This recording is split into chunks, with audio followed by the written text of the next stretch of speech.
Hola a todos, esto es Caza Etapas, tu podcast de ciclismo. Aquí estamos, otro programa más, programón, el 13º de la segunda temporada, en el espacio dedicado a los amantes de las dos ruedas. Soy Pablo Pastor y me acompaña, como siempre, Pau Hernández. Hola, Pau. Hola gente, aquí estamos una semana más. Decir que el número 13 es mi número de la suerte y vaya al 13º programa que tenemos, porque Pablo, tenemos sorpresa, ¿no? Y además, gran contenido también. Sí, sorpresón. Venga, vamos allá con todo. Ya sabéis que nos podéis seguir tanto en Twitter como en Instagram, @cazaetapas, _. Uníos a nuestro grupo de Telegram, que bien lo pasamos comentando la París-Roubaix, Caza Etapas Podcast, poniéndolo en la lupita o clicando en el enlace que habrá en la descripción del programa. Nos podéis escuchar tanto en iVoox, en Spotify, en Google Podcast, en Podimo, en Amazon Music y en Apple Podcast. Allí podéis suscribiros. Muchas gracias a los nuevos suscriptores y a los de siempre también. Darle me gusta o comentar como han hecho algunas personas esta semana. Pues sí, vamos con los 5 comentarios que tenemos del último programa y el primero es de un anónimo que dice: nuevo suscriptor, podcast muy dinámico, Bonen y Cancelara. Qué tiempos tan majos y tan buenos, ¿no? Porque vaya dos bestias, estos dos clasicómanos, que tenerlos a los dos en carrera era como tener a Van Aert y a Van der Poel casi, ¿no? Sí. Vaya dos monsters. Seguimos con Leonardo Rodríguez Garrido, que nos dice: mi favorito a la París-Roubaix es Mats Pedersen. Leonardo, precisamente Mats Pedersen no tuvo su París-Roubaix, no tuvo la mejor de las suertes. Y sigue con otro comentario, Leonardo, que dice: y Cortina, top 10. Ay, Leonardo, esta París-Roubaix no ha sido la tuya. Nosotros tampoco acertamos en nuestra porra, pero tú, la verdad, que no has dado mucho en el clavo, ¿eh? Pero seguimos con los comentarios. Y sigue comentándonos Leonardo, por supuesto. Sí, no te cortes. Aquí hemos venido a fallar, ¿no? Al final se fallan más veces que se aciertan. Y hay que aceptarlo. De ahí está la salsa, ¿no? De la vida, ¿no, Pablo? En los errores. Sí, eso es. Seguimos con Par, que nos dice Van der Poel versus Van Aert. Se va a liar. Se va a liar y se lió bastante. De hecho, sorprendentemente para mí, el que estuvo mejor fue Van Aert. Y además, en ciertos momentos parecía que se quedaba, problemas mecánicos, pero en el momento que tuvo que dar el hachazo lo dio Van Aert, ¿eh?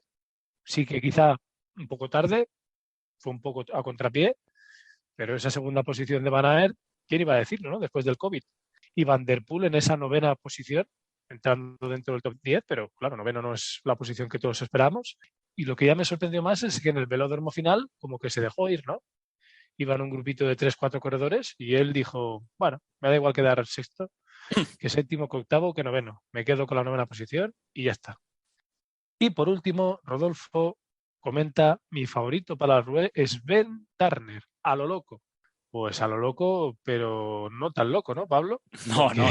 Porque precisamente Ben Turner fue uno de los protagonistas de la París-Roubaix, además de añadir que Ineos para mí fue el equipo de la París-Roubaix sin lugar a dudas, y Ben Turner quedó el 11º, que no está nada mal. Y además añadiendo que tuvo una caída al final que quizá, si no lo hubiera tenido, hubiera estado dentro del top 10. Un corredor, Ben Turner, de 22 años, que tiene 1,94 de altura, es un buen bigardo y que la verdad que tiene unas características de clasicómano impresionantes, el británico, y que demostró que es un gran ciclista y que habrá que seguirle muy, muy de cerca. Vamos ahora con los temas que se tratarán durante el 13º programa de la segunda temporada de Caza Etapas. Ya anunciaba Paula sorpresa, vamos a entrevistar al ex ciclista profesional Gregario de Oro, Quique Gutiérrez, el ex corredor del Kelme y del Fonac. Uno de estos ciclistas, Pablo, que en nuestra infancia lo recordamos perfectamente, ¿no? En ese Kelme Costa Blanca, impresionante, con grandes corredores como Roberto Heras, Óscar Sevilla, Santiago Botero, ¡uf! Y un Quique Gutiérrez que era un gregario de lujo, pero que además también se llevó muchas victorias, ¿no? Y estuvo incluso en el podium del Giro de Italia. Un corredor que después estuvo en el Fonac también. Y al final un ciclista también de nuestra tierra, valenciano, con un palmarés impresionante. Sí. Como tú bien has dicho, un gran gregario, pero además de ser gregario, hizo mucho más, ¿eh? Además, recordemos que era un bigardo también de más de 1,90, con una gran porte y que cuando se ponía a dar pedaladas era un auténtico espectáculo. De hecho, el apodo es el Búfalo, ¿eh? Con eso ya poco más que añadir.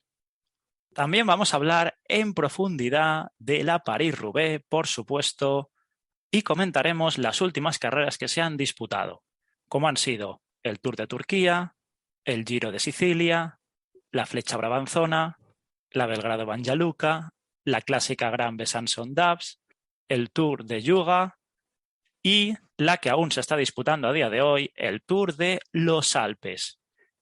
Tendremos, como siempre, la sección Detrás del Maillot, hoy de un equipo relacionado con el entrevistado, y tendremos, Pau, ya va siendo tradición, nuestra porra del próximo monumento que se va a correr, la Lieja-Bastogne-Lieja.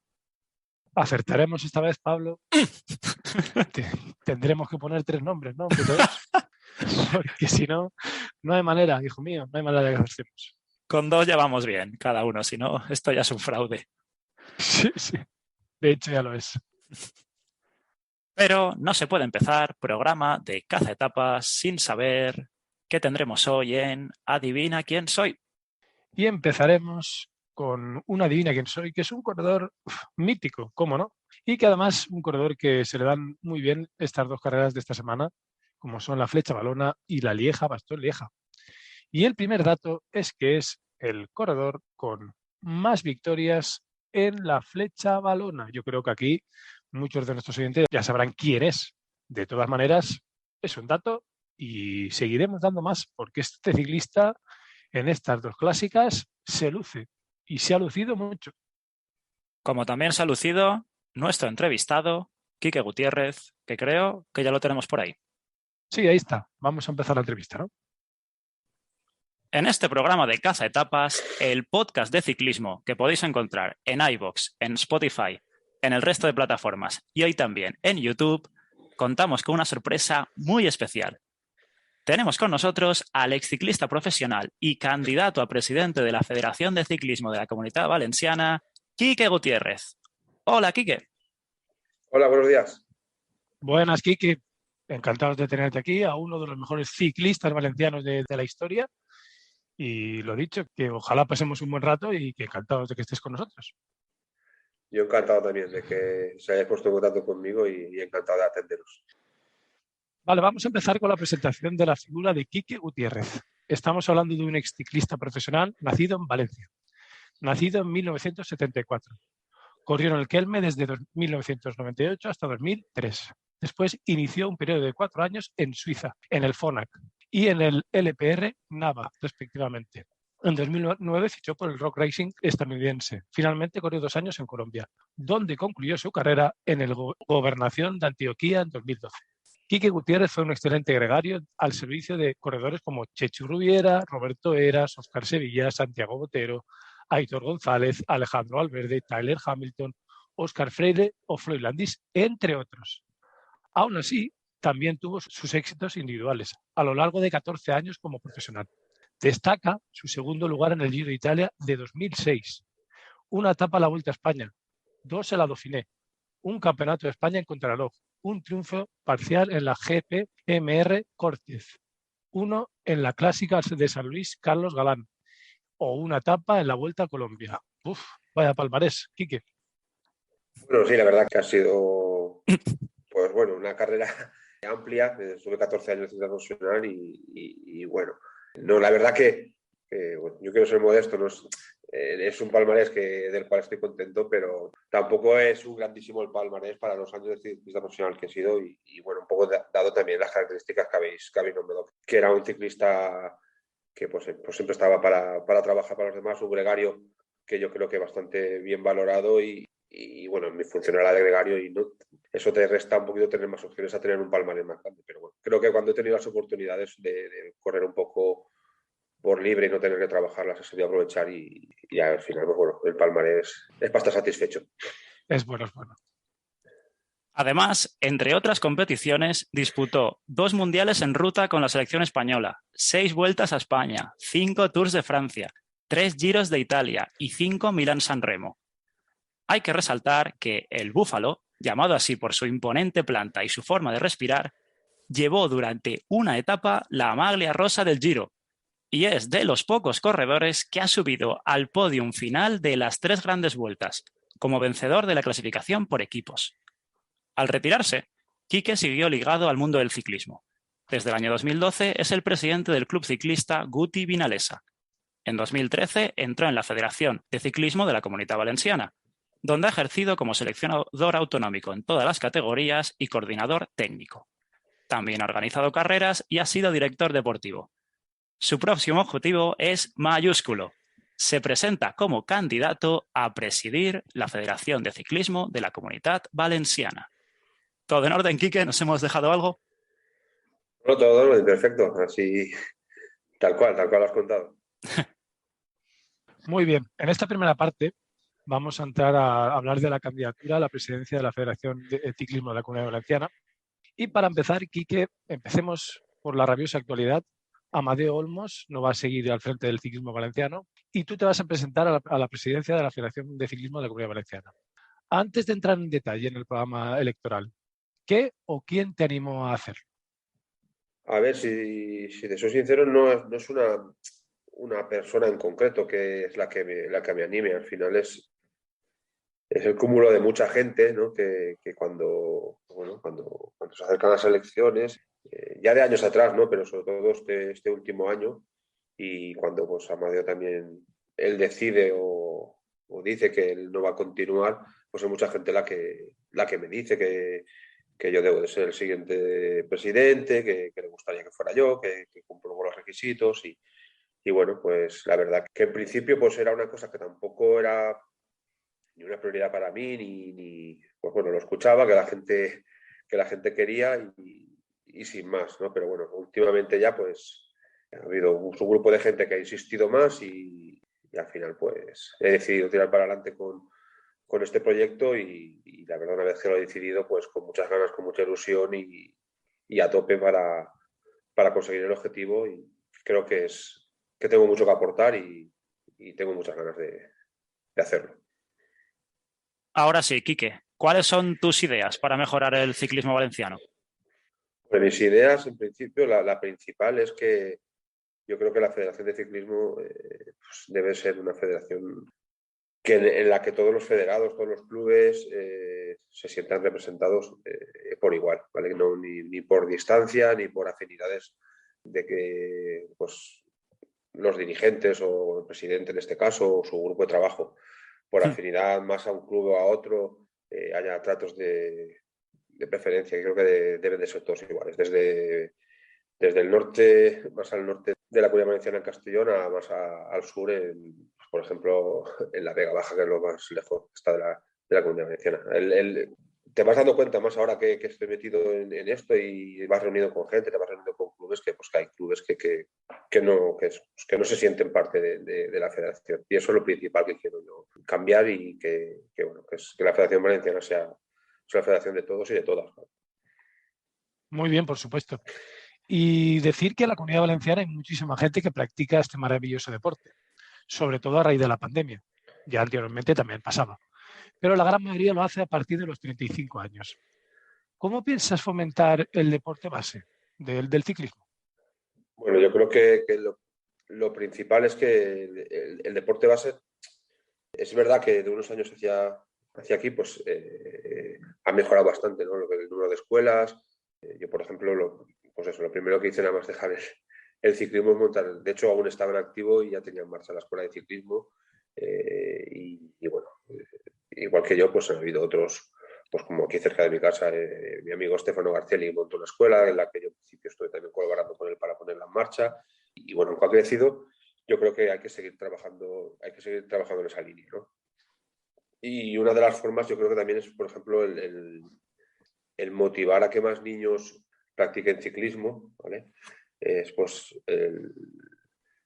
una de las cosas es que, por ejemplo, la licencia de un niño, de un ciclista en edad escolar, pues intentar que para las familias pues sea un poquito más asequible, ¿no?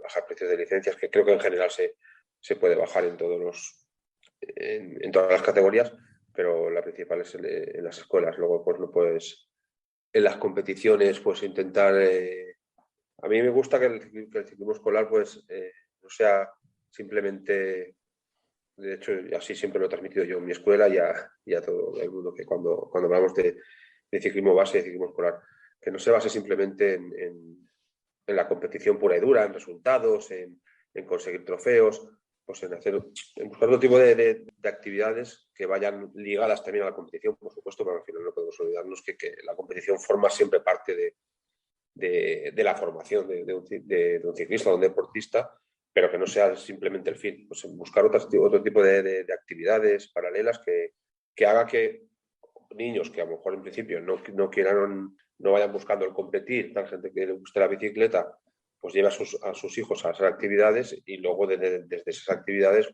los niños vean que también existe la competición y puedan tener la opción de competir. Sí, pasárselo bien y luego, si quieren dar el paso adelante y tienen las condiciones, sí, como bien dices tú, ir poco a poco compitiendo.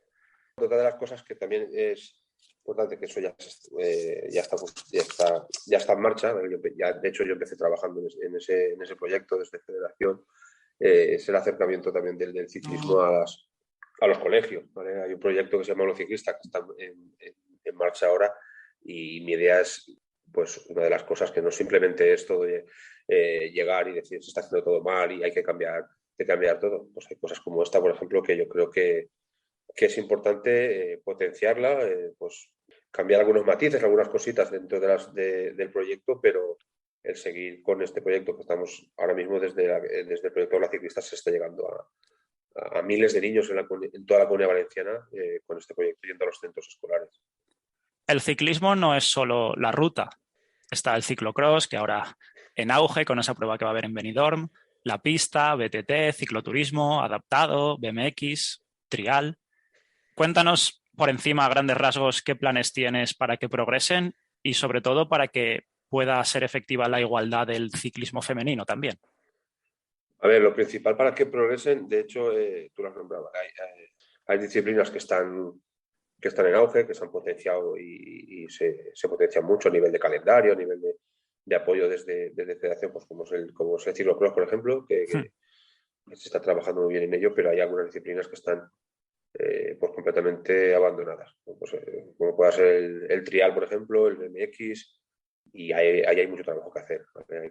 Sobre todo, lo que yo quiero hacer y debería ser así es que al final los programas de tecnificación que se desarrollan desde Federación, que no se limite simplemente a la carretera o a la pista, que evidentemente también se está invirtiendo bastante ahí, y que haya un programa de tecnificación donde se empiece a trabajar también con el BMX, con el trial, y sobre todo, pues, las comisiones que existen, ahora mismo existen dentro de Federación, pues hay unas comisiones por disciplinas con gente especializada, que cada uno en su especialidad, y que esas comisiones, los acuerdos que se llegan a esas comisiones o los puntos y cosas que desde la comisión se quieren hacer, o sea, escucharlos y llevarlas a cabo, porque en algunos casos también me consta que esas comisiones, pues al final un poco se frustran o se dejan un poquito porque se deciden cosas para hacer y luego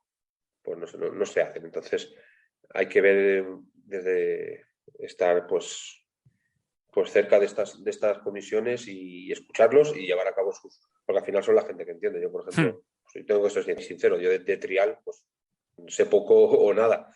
Entonces, si yo tengo una comisión especializada en esa disciplina, pues que lo que ellos digan, pues hay que llevarlo a cabo. Pues evidentemente hay que estudiar que todo sea asequible y se pueda realizar, y si es así, ¿por qué no? Y al final es que el que practica trial, pues se saca una licencia, es un federado igual que el que hace carretera, ¿no? Entonces es que hay que atender igual a los clubes y a los deportistas que se dedican a otras disciplinas que a los que hacen, pues el más popular que pueda ser la carretera, por ejemplo. En BTT, pues también hay pues muchas cosas, por ejemplo, en BTT yo me he reunido ya con colectivos que están en la defensa del uso de la montaña como un uso regulado, no un uso al tuntún, digamos, porque nos encontramos que hay muchos usuarios de BTT de hecho, últimamente han habido hasta denuncias a ciclistas por ir por sendas y cosas así que al final es ilógico que estemos promoviendo el uso de la bicicleta como un medio de transporte saludable, sostenible y que luego, por ejemplo, yo vivo aquí cerca de la Calderona y que por la mayoría de sitios un ciclista que se meta por una senda se está exponiendo a que lo denuncien. Entonces, es un poquito acercarse a esos colectivos que están también, aunque podamos ver que muchos de esos colectivos o mucha de esa gente no está federada, tal, pero el acercamiento a ellos es una forma también de conseguir más gente que venga a la federación porque vea que la federación también les apoya en ese sentido. Hay muchas cosas que se pueden hacer. Vale, Kiki, ahora entrando más en las elecciones, decir que se presentan 2 candidatos más.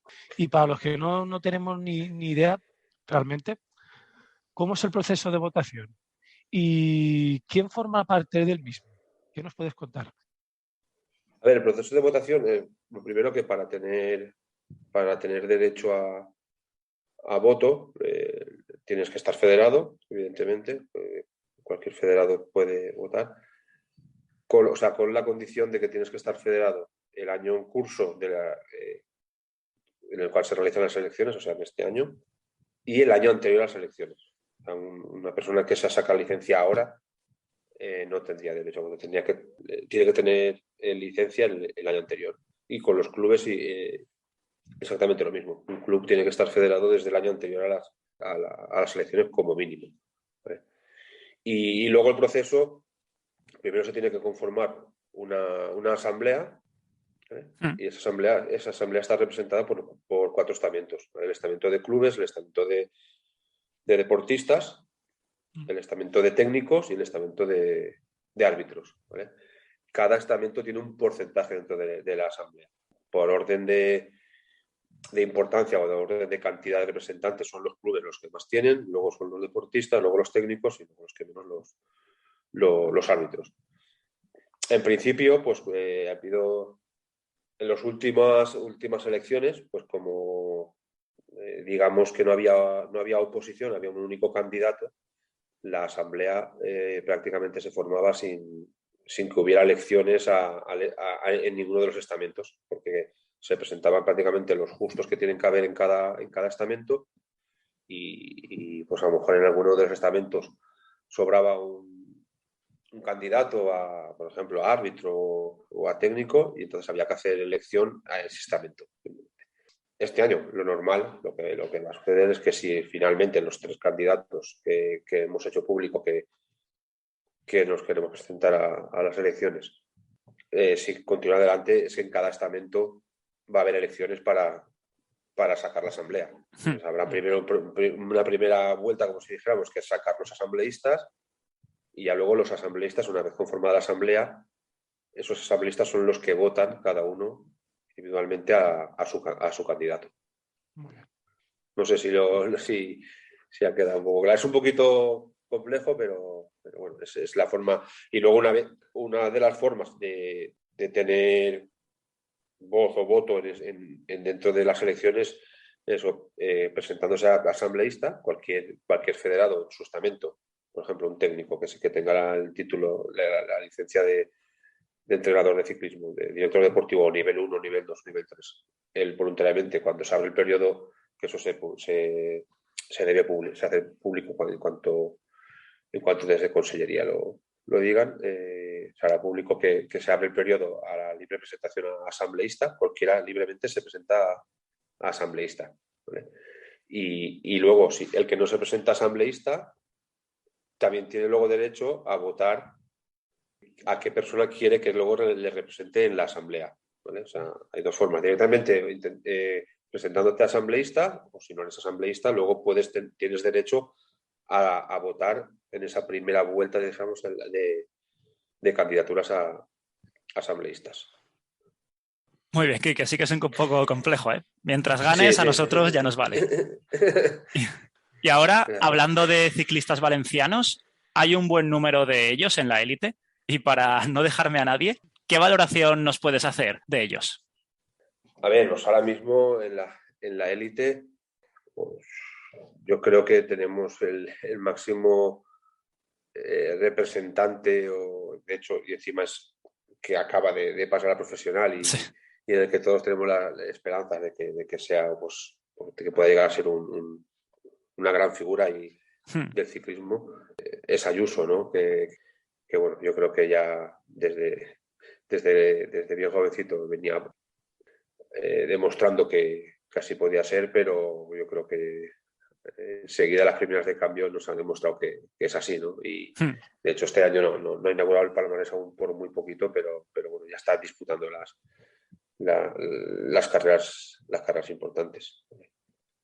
Y luego, pues, a ver, hay corredores que también jóvenes, que por ejemplo Iker Bonillo, que también está en un equipo continental profesional en Italia, un corredor que bueno, dadas sus características, es un corredor pues más rápido, más velocista, que cuando se acopla a la categoría, y de hecho yo creo que lo está ya haciendo muy bien, ya está corriendo carreras muy importantes y se está adaptando muy bien a la categoría. Nos va a dar también seguro que alguna alegría en carreras que se adapten a él y en llegadas al sprint, pues un corredor muy rápido que también sabe leer muy bien las carreras, es muy inteligente y yo creo que también lo hará muy bien. Y luego más consolidados, yo es un corredor que también me gusta mucho y además lo he tenido en la selección sub-23 y es un corredor muy rápido, que también se está metiendo ya en las llegadas, ya lleva, creo que este año va a ser el tercer año profesional, y que es o cuarto, Manolo Peñalver, que es un corredor de Torrevieja, sí. muy rápido y bueno, en la Vuelta a la Comunidad Valenciana este año ya se quedó muy cerquita, hizo segundo en Torrevieja, en su pueblo, y desgraciadamente ha tenido ahora una caída, una clásica, no sé dónde era, en Bélgica, en Francia, por ahí, y ha tenido una fractura, creo que en la mano o en el codo. Sí, en Turquía, que un espectador cruzó mientras pasaba y... Eso, en Turquía. Y bueno, la verdad que es una lástima porque justamente estaba yo creo que era en su mejor momento, desde que profesional, ya no solo físico, sino también anímico y moral, porque un corredor que, sobre todo los velocistas, que lo que le da confianza es ver que llegan al sprint, que llegan con fuerza y que tienen posibilidades. Y él últimamente lo estaba consiguiendo y lo estaba viendo. Ha mejorado mucho en la subida. En los primeros años le costaba bastante pasar los puertos y este año lo está haciendo genial. De hecho, en la Vuelta Valenciana yo lo vi que ya pasaba puertos que antes no pasaba y bueno, estaba con mucha confianza, que al final es un sprinter lo que necesita es confianza, y esa confianza la tenía y justamente ahora es una lástima que se le haya truncado con esta caída, pero bueno, al final eso se recuperará y esperemos que vuelva más fuerte y seguro que va a tener oportunidades.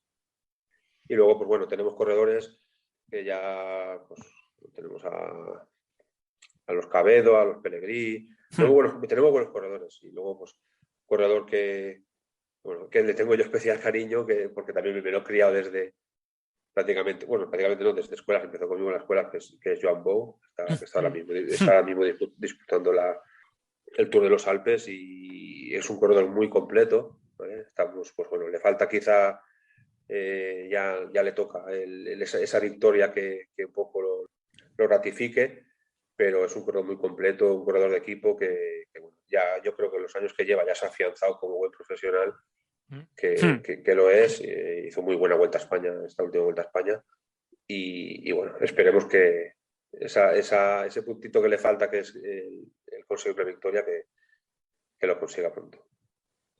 Sí, Joan Bou lo entrevistamos aquí en Cazatapas y es un chico muy simpático y que le falta un poquito de suerte, pero que seguro que lo va a conseguir.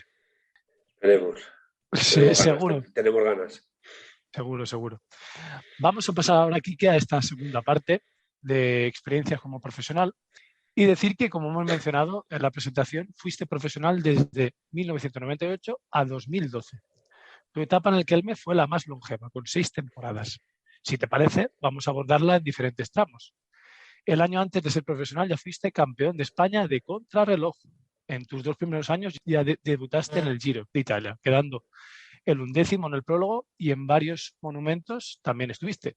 Cuéntanos cómo fue el proceso de asentarse entre los mejores del pelotón y además en un equipazo como era ese Kelme que tenía corredores del nivel de Escartín, Roberto Eras, Edo, Rubiera, Botero.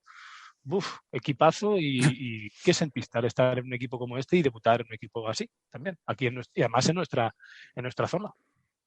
Bueno, la verdad que bueno, lo que sentí es, al final, debutas en profesionales es el sueño de cualquier ciclista cuando empieza a dar las primeras pedaladas y debutar en un equipo de aquí de la tierra con él. Entonces, como habéis dicho, el equipazo que tenía Kelme, pues poquito es una responsabilidad, ¿no? Porque al final te pasar a profesionales y pues siempre tienes la duda de si estarás a la altura o no estarás a la altura. Yo creo que gracias a Dios enseguida me acoplé muy bien y tuve muy claro un consejo que me dio, pues, que me dieron nada más pasar a profesional los compañeros más veteranos. Nada más llegar, me dijeron, pues, ¿qué tienes que tener claro una cosa? O eres muy bueno y vales para ganar, o tienes que tener muy claro cuál es tu sitio y tienes que saber y valer para trabajar, porque no solo es saber o valer solo.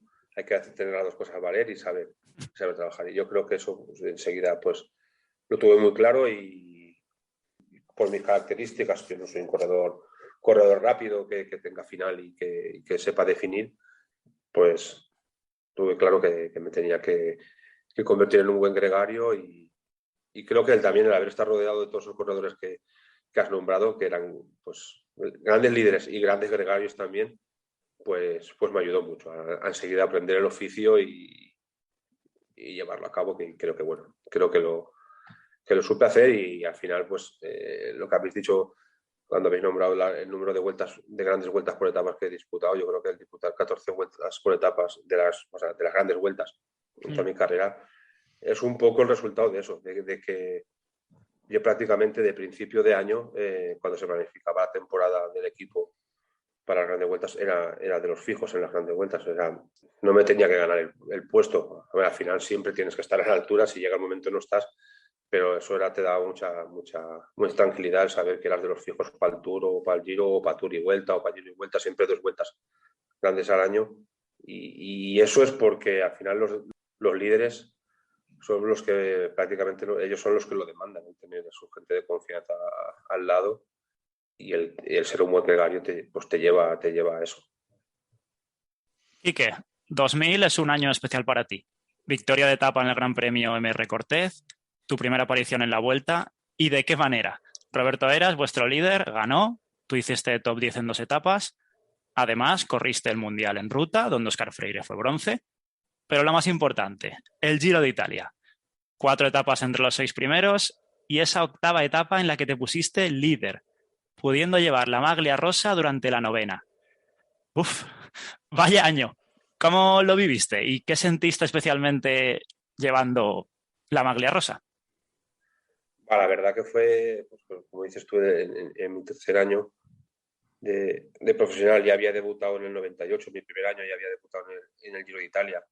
Y de hecho, pues con muy buenas sensaciones en mi primer Giro de Italia. Tuve que retirarme a pocos días de terminar el Giro con una lesión en el tendón de Aquiles que bueno, no me dejó terminarlo. Era mi primer Giro y estaba, pues eso, en los puestos veintitantos o por ahí, que pasé mi primer Giro, pues además era de los primeros clasificados en la clasificación de los jóvenes, con mucha ilusión y me hizo ver que era un corredor de grandes vueltas ya el primer año de profesional, el estar a esa altura en el Giro.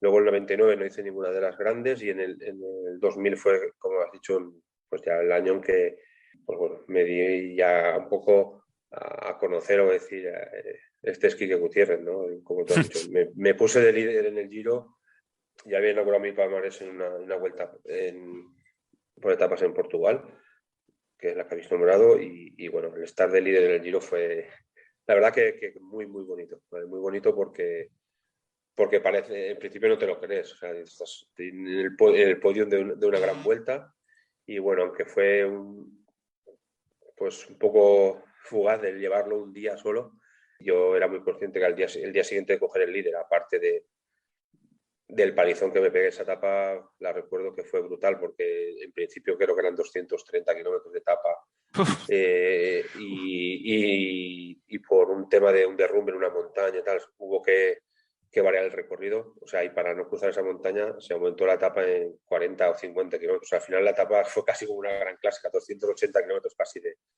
etapa, todo el día escapado. Y bueno, era un poco la culminación a lo que has nombrado, que hice, no me acuerdo, muchos puestos entre los 10 primeros, sexto, séptimo, en la primera semana.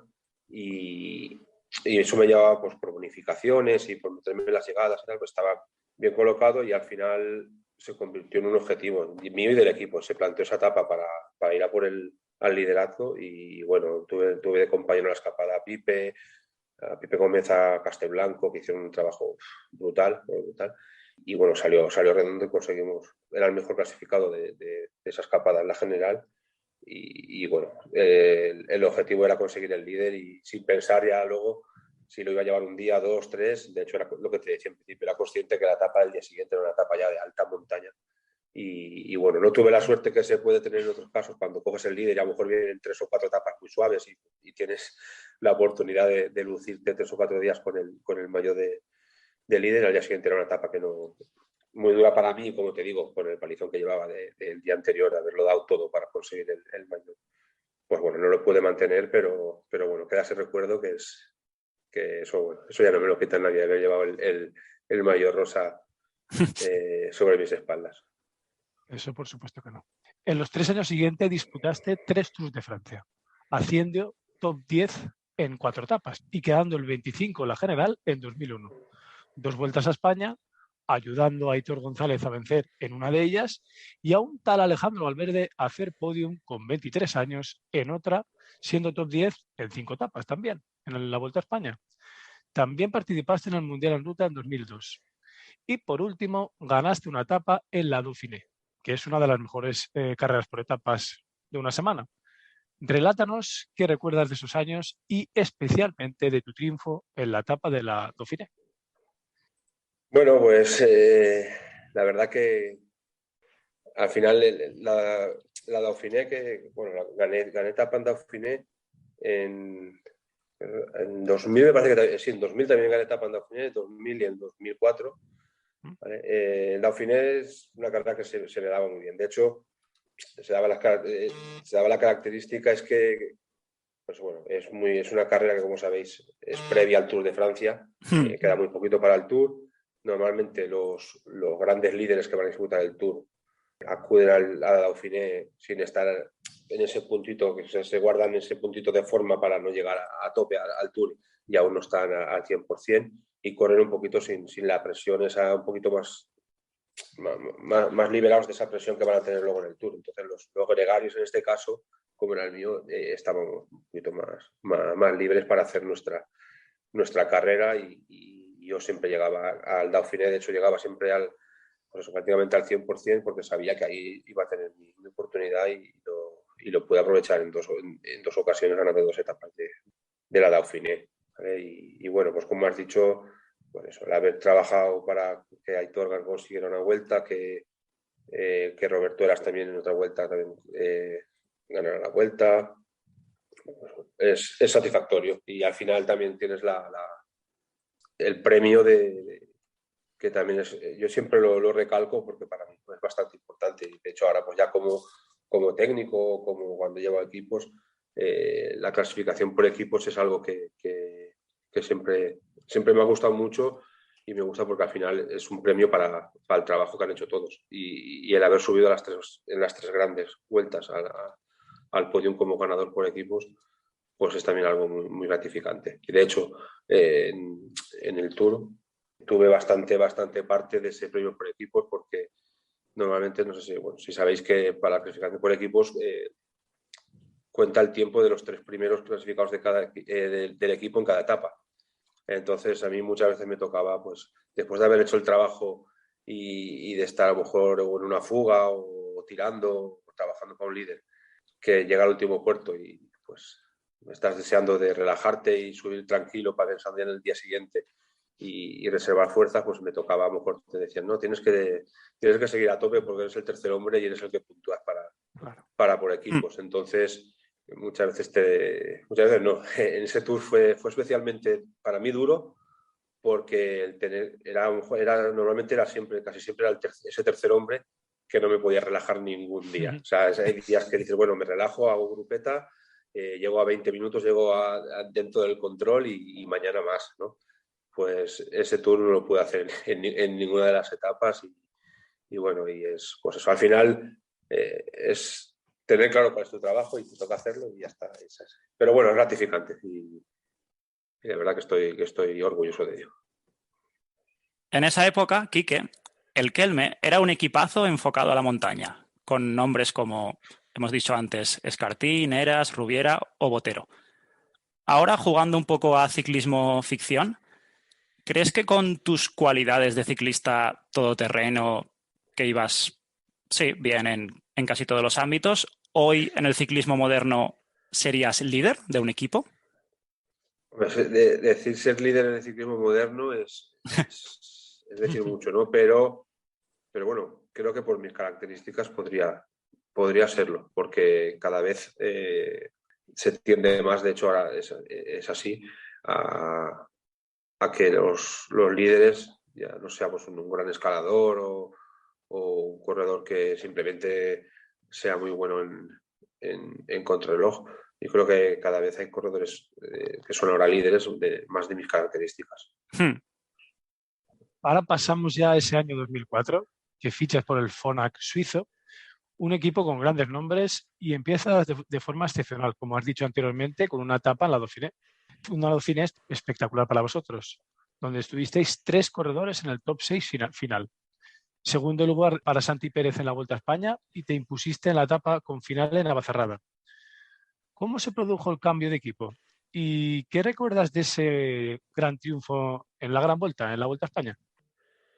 Bueno, primero por partes, el cambio de equipo se produjo porque, bueno, Álvaro Pino ya llevaba un año, no sé si un año o dos de director en FONA, que había sido director mío. De hecho, yo pasé profesional con Álvaro Pino de director. Álvaro Pino ya me conocía y, bueno, tenía mucha confianza en mí. Y bueno, fue Álvaro el que apostó por mí y bueno, se acabó realizando el fichaje por fuera. Me has preguntado al recuerdo de la vuelta, de la vuelta, Sí, ¿no? del triunfo, del triunfo de vuelta. Pues de bueno, Navacerrada.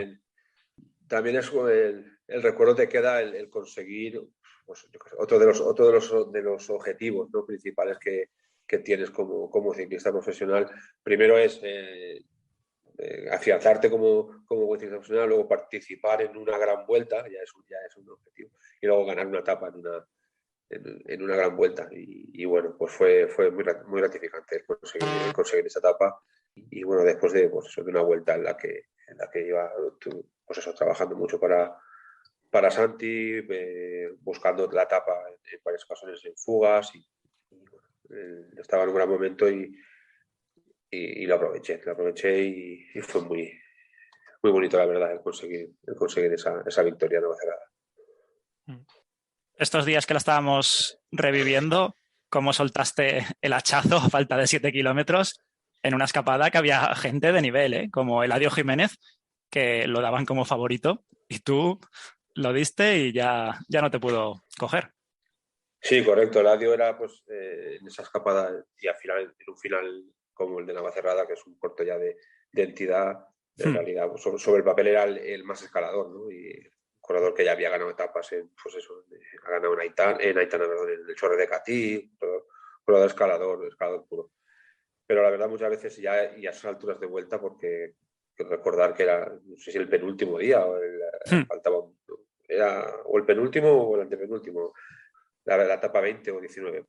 Al final ya es también cómo llegas, ¿no? Al final de vuelta físicamente. Entonces yo acabé entero, acabé bien la vuelta y ese día siempre lo cuento. Al final un corredor hay días que lo notas y que lo sabes. Desde que se hizo la fuga en el primer puerto ya me notaba que era un día de esos que tienes piernas y que sin darme cuenta, por lo de la fuga, en principio era una fuga grande, era muy grande. Recuerdo que iba, pues, que venía Rafa Casero, era una fuga importante. los mismos compañeros de fuga me iban diciendo que levantara el pie porque me ponía a tirar y sin darme cuenta me iba, o sea, me iba solo. Entonces, eso te da mucha confianza. Cuando te das cuenta que tú, sin darte cuenta, la gente te va diciendo que tienes que bajar el ritmo y entonces, pues, administré bien luego las fuerzas, sabiendo que ya desde el principio me di cuenta que era de las más fuertes de la fuga y decidimos eso ya en el último puerto, jugármela casi desde abajo, en el puerto de 7 revueltas de Navacerrada. Y la verdad que bien, que salió bien. Y tanto. Quique, tu carrera fue buena, pero tu año 2006 fue inolvidable. En el Giro de Italia acabaste segundo tras Iván Basso. 7 etapas en el top 4, incluyendo aquella mítica con las subidas al Gavia, al Mortirolo y final en África. Antes de correrlo, ¿te sorprendió que el equipo te diera galones de líder? Y ya, expláyate lo que quieras. ¿Cómo lo viviste desde dentro esos 21 días? La verdad que no es que desde el principio, o sea, ya saliera con los galones de líder. La verdad, se dio la circunstancia de que en el equipo sí que éramos conscientes y desde el principio sabíamos que no había un líder definido, o sea, no llevábamos a un líder a ese Giro.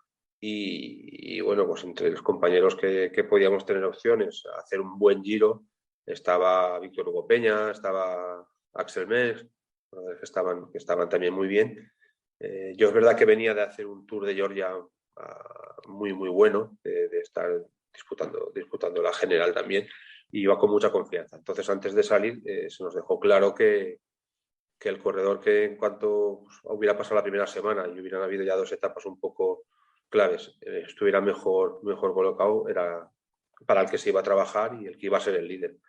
Y bueno, después de la primera semana, pues ese corredor era yo y la verdad que bueno, te cambia un poco después de eso, 2006, desde el 98 profesional, te cambia un poco todo el chip y toda la forma de plantearte tu forma de correr, ¿no? Era algo nuevo para mí, el estar liderando un equipo una gran vuelta. Entonces, pues eso, pasas de ser tú el que tiene que en un momento complicado de carrera, que se va a 1000, bajar al coche a por ropa, subirla, bajar a por bidones, a que te lo hagan a ti.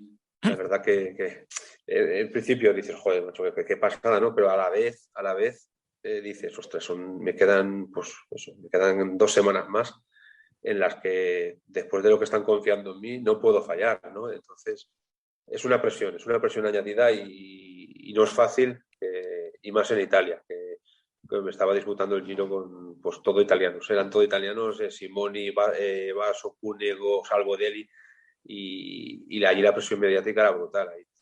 Yo todos los días abría la Gazzetta o los programas que veía en televisión, que hacen muchos después de la etapa, la posetapa y todo eso, que oyes a los comentaristas, a los invitados, que cada dos te están diciendo, Gutiérrez mañana revienta, Gutiérrez va a saltar de la clasificación. Y claro, al final, pues eso te va creando una presión. Pero bueno, creo que fue una prueba más de fuego en mi carrera, que la supe superar y bueno, fue duro, pero aguantando hasta el final. Había un vaso muy, muy superior que era prácticamente inalcanzable, y luego pues eso, estuve jugándomela hasta el último día casi en el Mortirolo con Simoni el segundo puesto. Sí, pero jugándotela, pero casi que le sacaste 3 minutos a la clasificación final, ¿eh? Muy bien. Y después a Damiano Cunego, que es otro gran ciclista, le sacaste casi 10. A Saboldelli, 10.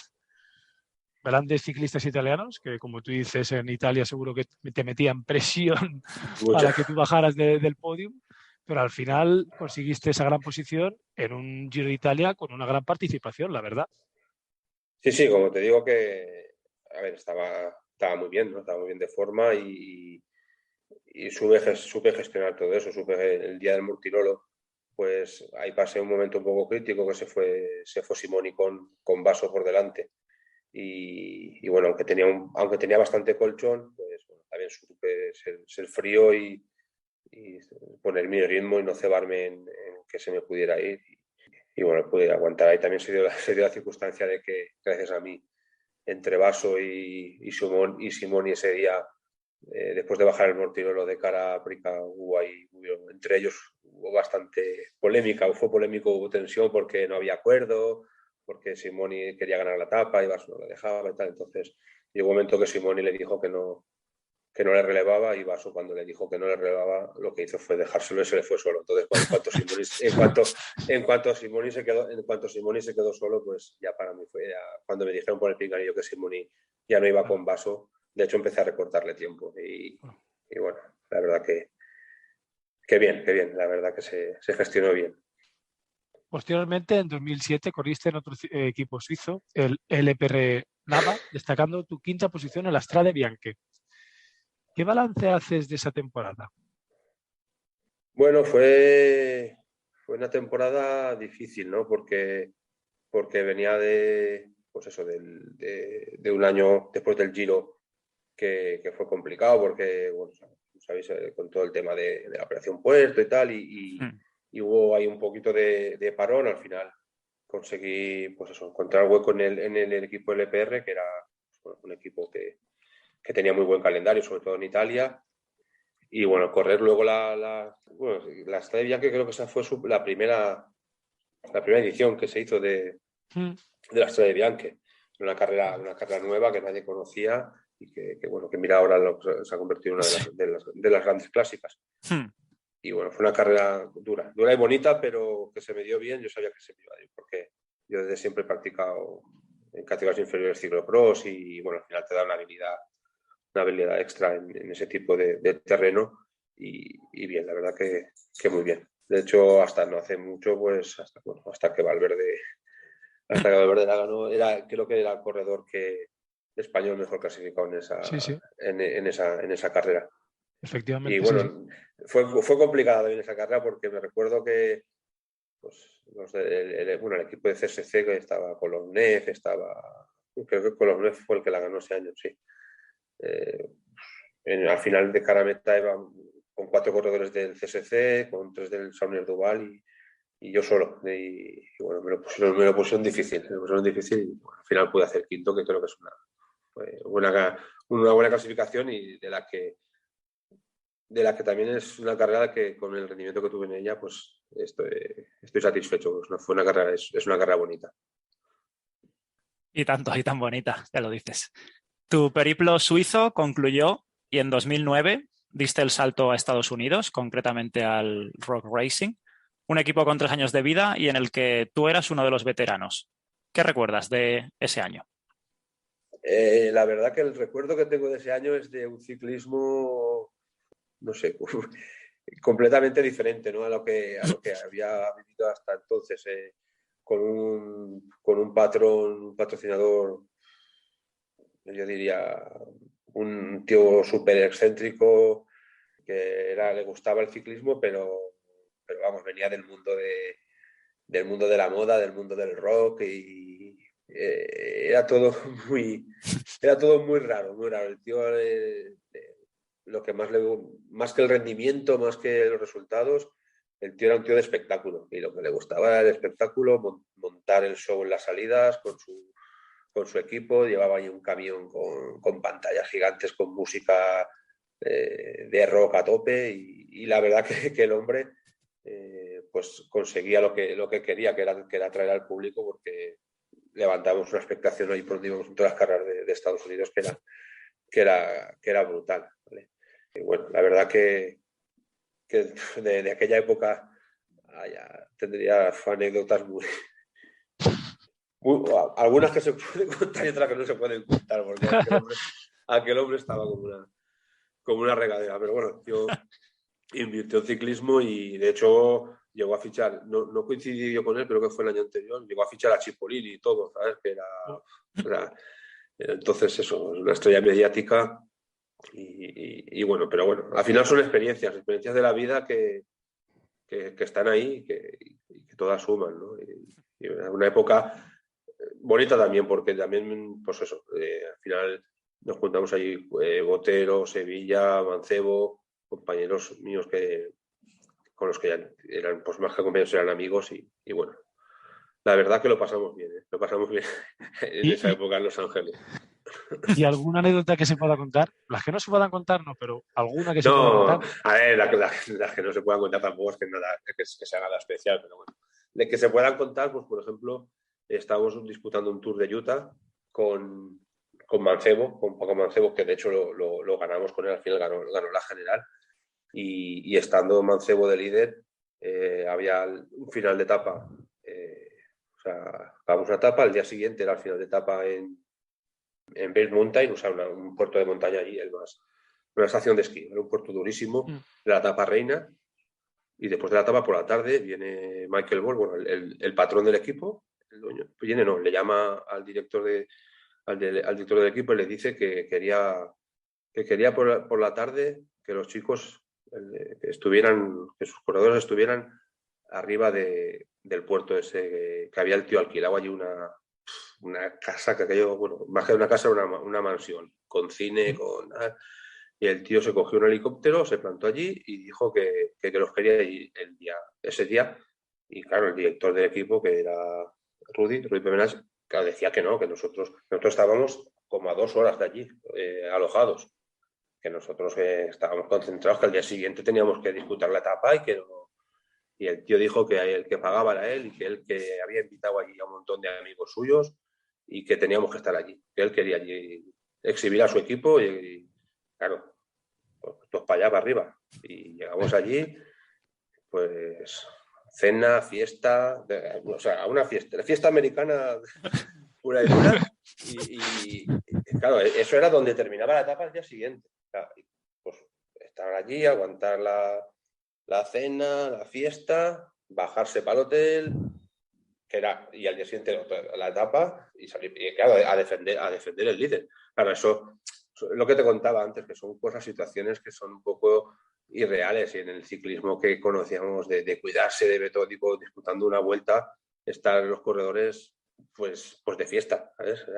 El jefe decía que había que estar allí porque él pues tenía ya 4, 5, 6 invitados que serían pues amigos suyos de negocios, de lo que fuera, y quería que su equipo estuviera allí con él, y allí estábamos. O sea que sí, hay cosas curiosas que bueno. ¿Pero Pues cumplisteis al día siguiente? ¿Cumplisteis o cómo? Cumplimos. Al día siguiente cumplimos. La verdad se hizo duro, pero cumplimos. De hecho, Mancebo, no sé si ganó la etapa o no ganó, pero bueno, llegó adelante y mantuvo el líder y ganamos la vuelta. Muy bien, muy bien. Y ahora, tras anunciar tu retirada en 2010, un año más tarde, corriste en el gobierno de Antioquía colombiano, donde con 2 victorias estuviste bien, y ya en 2012 acabaste tu carrera como profesional. ¿Cómo viviste esos últimos años de profesional? A ver, como tú has dicho, yo en el 2010 anuncié mi retirada, me retiraba, me quería retirar, no, pues bueno, ya las ofertas que tenía pues no compensaban. Al final ya son muchos años profesional, muchos años fuera de casa, lejos de la familia. Y bueno, pues económicamente las ofertas que tenía pues no me compensaban y decidí retirarme. De hecho, pues ya había anunciado que me retiraba, y ese mismo año, en octubre, noviembre, en el invierno o así, me llama Santiago Botero, que entonces era el manager, o sea, él también estaba retirado, era el manager del equipo de Gobernación de Antioquia, de Colombia. Y me llama y me dice que me quería fichar. Y yo le decía, pero Santi, estás de coña, ¿no? Estás de vacilando. Pensaba que era... Pues tengo mucha amistad y hay mucha relación, y yo, pues, me está llamando y me está vacilando. Digo, de hecho estará a manos libres y habrá 4 amigos más descojonándose, ¿sabes? Y le dije, Santi, que llevaba, pues eso, prácticamente todo el año que no tocaba la bici. Y digo, Santi, que no. Y pues quedó en que no. Y a los 2 días me vuelve a llamar, otra vez con lo mismo. Digo, Santi, pero que no te he dicho ya que no, ¿qué tal? Que sí, ¿qué tal? Y ya, bueno, ya me hizo una oferta económica. y ya le dije, joder, digo, Santi, que no sé, que no me apetece volver otra vez. Y al final es lo que quería era, había un equipo muy bueno de gente muy joven, de hecho, pues desde entonces hasta ahora no han hecho más que salir ciclistas colombianos muy, muy buenos. Y él quería un corredor una especie de la figura de corredor-director, o sea, de tener un director dentro de carrera. Él me decía que tenía corredores muy jóvenes, muy buenos. De hecho, estaba ahí Sergio Luis Henao, que luego corrió en Sky, un gran corredor. Y corredores jóvenes muy buenos. Y él quería que decía que eran muy buenos, pero que no tenían ni idea de correr, ni de desenvolverse en carrera, ni nada. Querían tener una persona con mi experiencia, con mi veteranía de corredor dentro del equipo. Y bueno, al final pues me convenció. Me volvió a llamar otro día, me subió la oferta económica y dije, venga. Y ya desde ese día que le dije que sí, pues me puse a entrenar, vamos, como un loco. Me pegaba todo el día entrenando, porque llevaba mucho tiempo sin entrenar, había cogido peso y bueno, pues quería llegar en forma y me puse las pilas y así fue. Y de hecho, luego la experiencia en Colombia fue muy buena, porque me hizo descubrir un ciclismo y un potencial de ciclistas brutal. Aparte de un ciclismo durísimo, porque los recorridos allí son de traca. Ahí hay puertos que la gente ni se imagina que eso pueda existir, puertos de esas características de kilometraje y de dureza. Es otra experiencia más y bonita. Muy bien. Como hemos mencionado en la presentación, subiste al podio final de las 3 grandes vueltas como vencedor de la clasificación por equipos. Y tú, que has sido un gran gregario, ¿qué se siente al estar en lo más alto del podium por culminar el trabajo precisamente del bloque en una clasificación que no tiene muy buena fama precisamente, no está un poco denostada en comparación con las otras?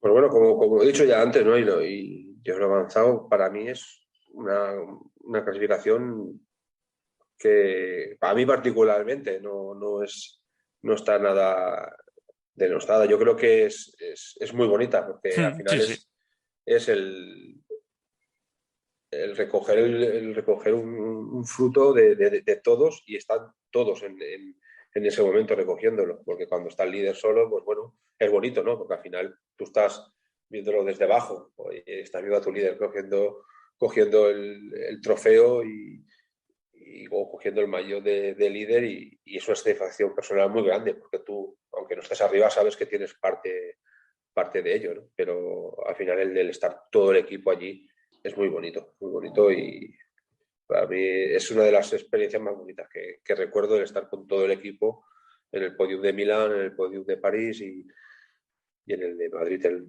la Castellana. Bueno, en la Castellana y en el Bernabéu, que un año fue dentro del Bernabéu, donde conseguimos el triunfo por equipos. Y Quique, después de todo lo que hemos dicho, ya pensando en frío, ¿qué balance haces de tu carrera como profesional? Yo creo que un balance positivo. Al final, he sido 14 años ciclista profesional. Todo lo que tengo a nivel material, a nivel de todo, ha sido gracias al ciclismo. He podido vivir y tener una vida más o menos asentada gracias a mi trabajo, que al final pues el ciclismo ha sido mi trabajo. El culminar un sueño o una cosa que cuando empiezas de niño, pues lo ves como un sueño.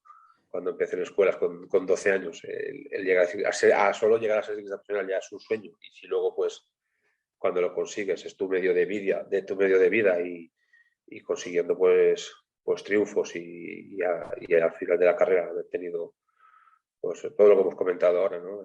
Muchos momentos de satisfacción, pues genial. Y al final pues también te sirve, pues yo de mis 14 años de vida profesional, lo que también te quedas es que guardo grandísimos amigos, ¿no? Grandísimos amigos y mucha gente conocida, pues ya no solo aquí en España, por todo el mundo. Entonces, eso es muy bonito, la verdad que sí, y no puedo que estar más que satisfecho y orgulloso de mi carrera deportiva.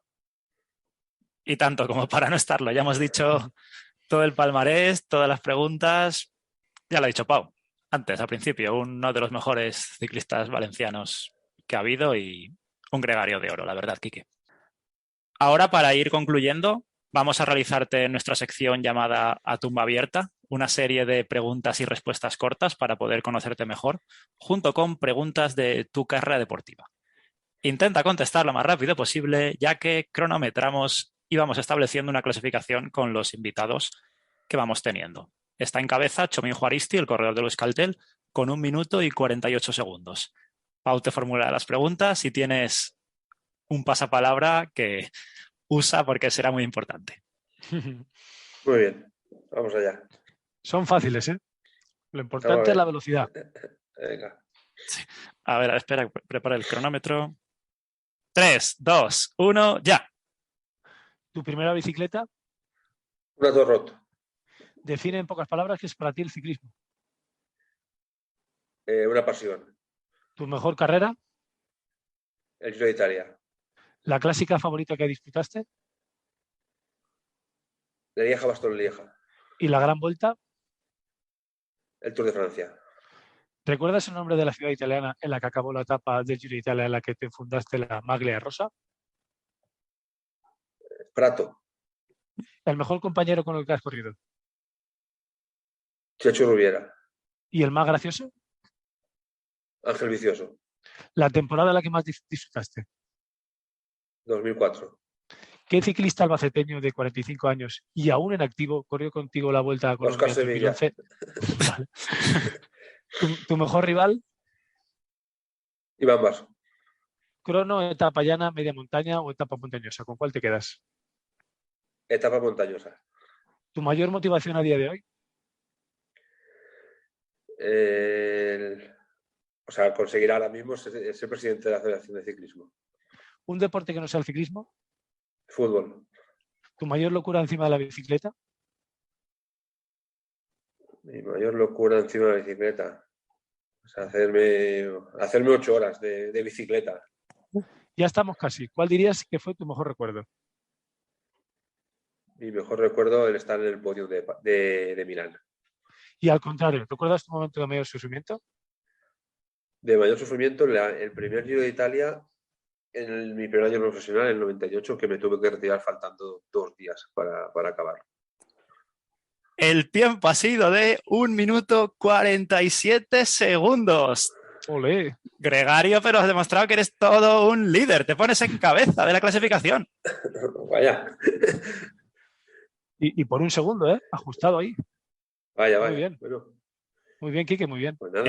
Y sin usar el pasapalabra. Esto es todo un mérito. No me he acordado ha habido un momento que igual lo hubiera usado, pero no me he acordado. Ni me he acordado de pasapalabra. De hecho, Bueno. en la pregunta de Oscar Sevilla no has dejado ni que la finalizara. Lo tenías clarísimo ya. Lo tenía clarísimo desde que has dicho jugador albaceteño de 45 años. Aún te he dejado un poco más. Sí. Al final es que con Oscar también tengo muy buena amistad y muy buena relación. ¿Vale?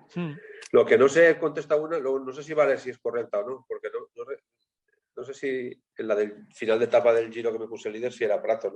Sí, era Prato. O sea, no me acuerdo si salía de Prato o llegaba, pero sí creo que era Prato, sí. Buena memoria. Para acabar, Quique, ha sido un verdadero placer tenerte aquí con nosotros en Cazetapas. Entrevista súper completa. Aún nos hemos dejado contenido.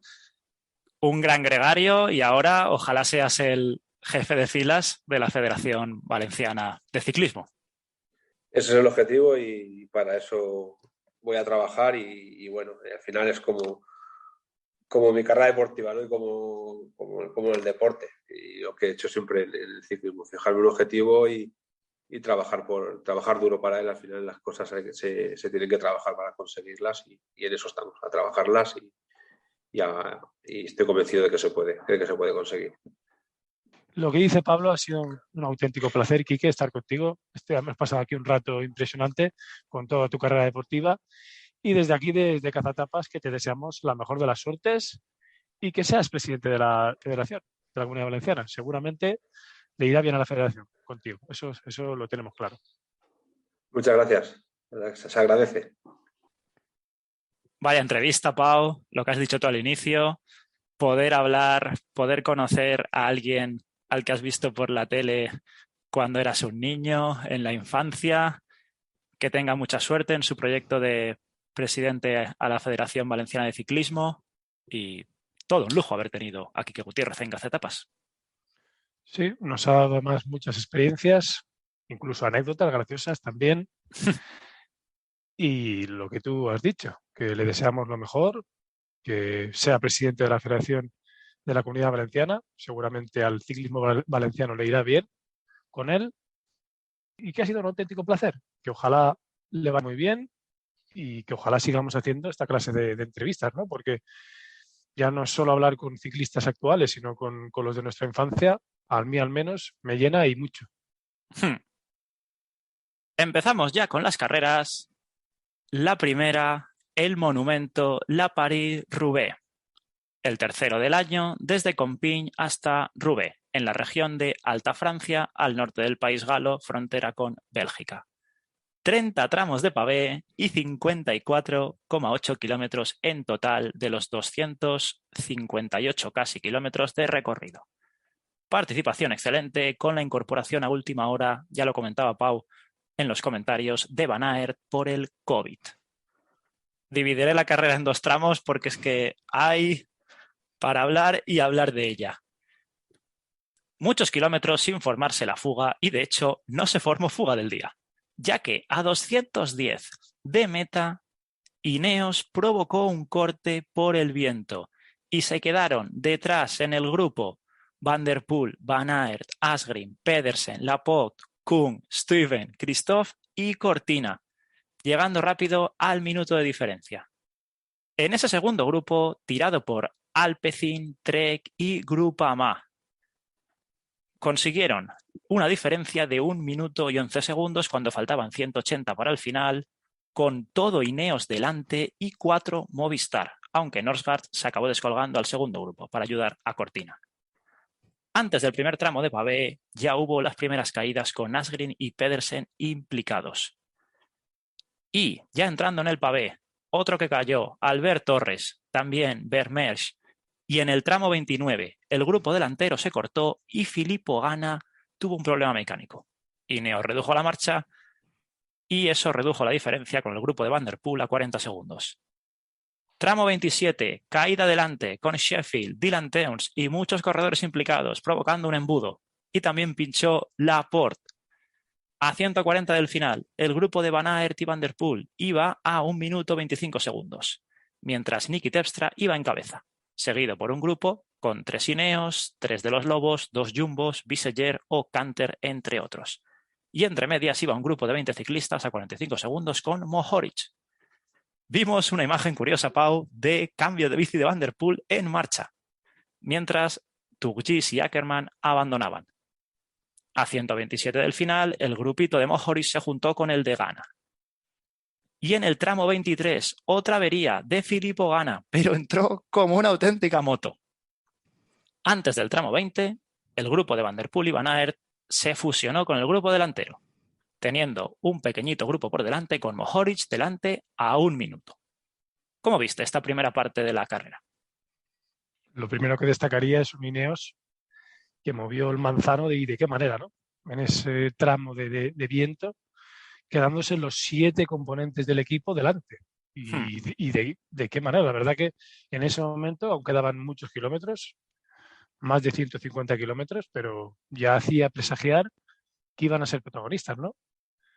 Además, con nombres de gran calidad, ¿no? Porque es que añadir a Kwiatkowski, que venía de ganar la Amstel Gold Race, después Van Barle, que ya vimos lo que hizo después, un Filippo Ganna, que yo lo di como favorito y que no estuvo nada mal, de hecho, que tuvo 2 o 3 problemas mecánicos y parecía que como si nada volvía al pelotón principal, y un Ben Turner, el jovencísimo, que también fue impresionante la carrera que hizo.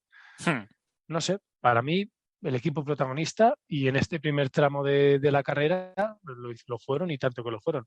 Y un Van Aert y un Van der Poel que estaban un poco a la expectativa, ¿no? Dejándose llevar. Sobre todo, al que más me sorprendió es un Van der Poel que aquí llegaba en una gran forma y que parecía que la carrera no iba con él. Sí que es verdad que tenía un par de corredores que eran los que iban tirando del grupo, pero en ningún momento le vi ponerse nervioso. Y aquí en este tramo, en este final que has dicho, se empezó a mover un poco y empezó a aparecer otro de los protagonistas de esta clásica, como es Matej Mohoric, el esloveno, que aquí hizo un movimiento y que después también la suerte no la acabó de acompañar y que fue un gran protagonista de esta carrera, ¿eh? Ahora seguiremos hablando, ¿no? Sí, sí. Y de lo que decías de que les pilló detrás a Van Aert y Van der Poel, es que estaban los dos de cachondeo ahí al final del grupo, pero al final, a la mínima que hubiera ido una caída o lo que pasó, les iba a pillar sí o sí. Como que iban sobrados, ¿no? Como que Sí, aún quedaban muchos sí. kilómetros y pensaban que habría alguna escapada y que iba a ir un poco tranquilo todo sin ir con ellos, ¿no? Hmm, Y Lineos para nada, Lineos puso toda la carne en el asador sí. y que, vamos a ver, después Hmm, todo esfuerzo se paga y ellos estaban delante, los que tenían que venir por detrás eran los demás. sí. Siguiendo con la carrera. En Arenberg pinchó Ballerini cuando iba por delante. Van Aert iba remontando por detrás, pero también tenía un problema mecánico.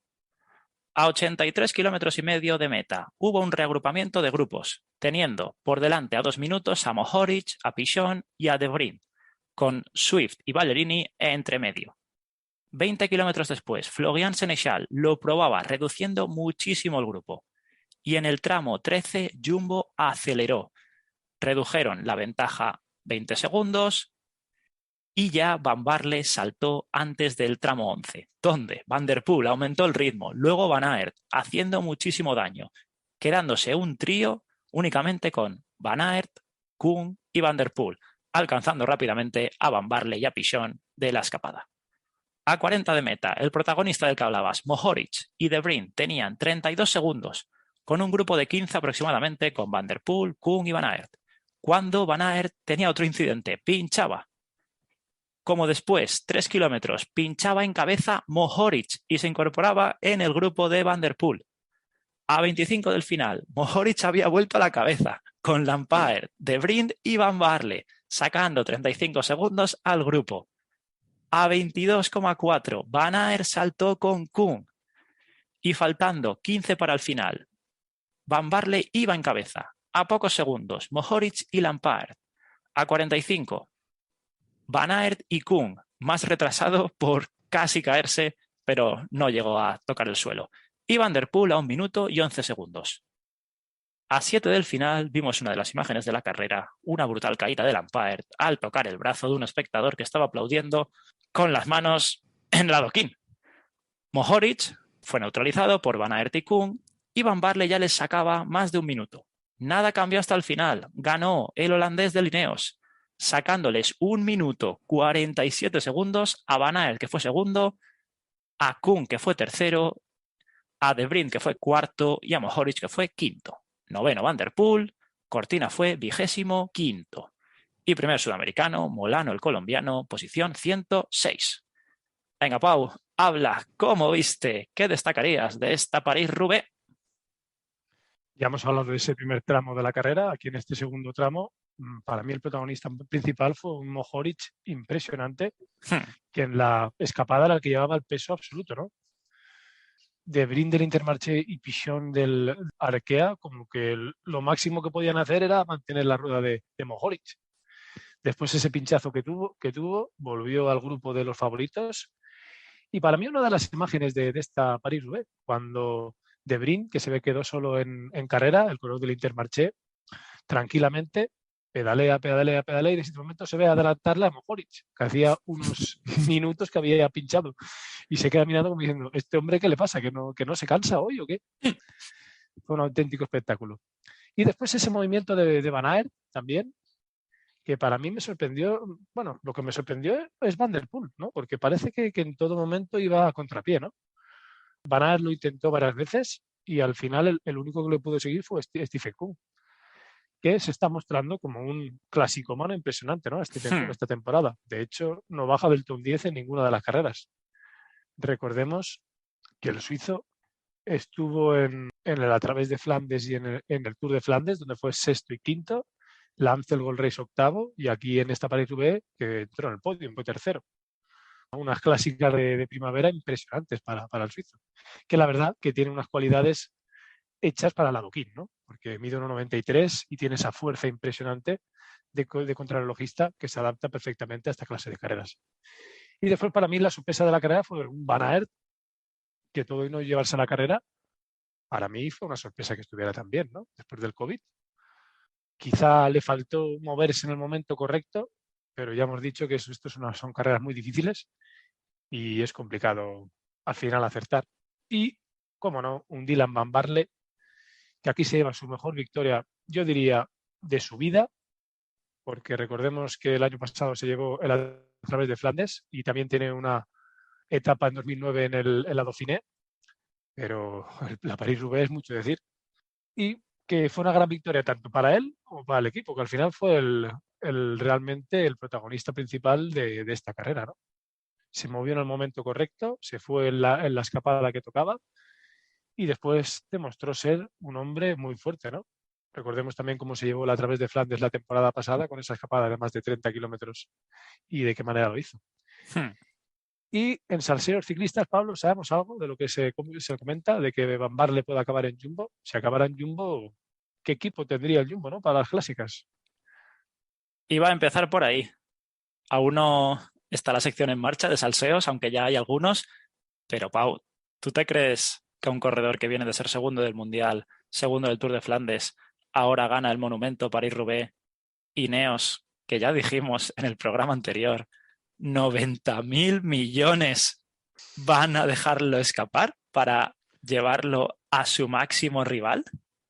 Yo, si fuera alguno de los capos del equipo, no tendría dudas. Van Baarle se queda, vamos, se queda sí o sí. Y son 29 Porque años, no es un sí, veterano. está en plenitud. El holandés está en plenitud. Es un corredor que perfectamente puede estar 2 o 3 temporadas al máximo nivel. Y consiguiendo esta clase de victorias y de la manera que lo hace, yo es que no dudaría, ¿no? Además, recordemos que tiene gente muy joven, el Ineos, como Beth Turner o como Sheffield, que también estuvo aquí, que son corredores que necesitan un acompañamiento.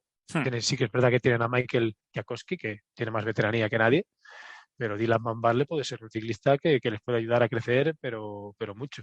Y además de que se puede llevar muchas victorias. Y lo que tú dices, hacer que tu máximo rival, como es el Jumbo, se lleve este refuerzo sin tú hacer mucho o sin tú hacer nada, yo no lo entendería. Por mucho que el Ineos tenga ciclistas jóvenes con gran progresión, yo creo que la veteranía, Pablo, tú y yo lo sabemos bien, la veteranía es un grado y es necesaria. Y con lo que está haciendo ya la temporada pasada y también en esta temporada, porque recordemos que en el Tour de Flandes fue segundo, por detrás de Matthew Van Der Poel, yo no tengo ninguna duda de que Van Baarle tiene que seguir. Vamos, si yo tuviera alguna decisión en Ineos, no lo dudaría. Yo tampoco dudo que ya sea en Ineos o en Jumbo, en la temporada 2023, si aún estamos con el podcast, que espero que sí, en esa lista del top 20 de los mejores pagados, vamos a ver a Dylan Van Baarle. Es una apuesta, pero tiene pinta de que va por camino, ¿no? Y para acabar, Pablo, dato curioso de la carrera que ya comentamos en nuestro canal de TikTok, que quien no lo ha visto, que entre a verlo. Esos 6 ciclistas del Intermarché entre los 23 primeros de toda una París-Roubaix. Impresionante, con De Bruyne, que quedó cuarto. Después tuvieron a Adrián Petit, el francés, el nuevo fichaje del Total Direct Energies la temporada pasada, que fue sexto. Seguimos con Alexander Kristoff, el veterano noruego, que este año le está dando un gran papel al Intermarché en todas las carreras a las que va.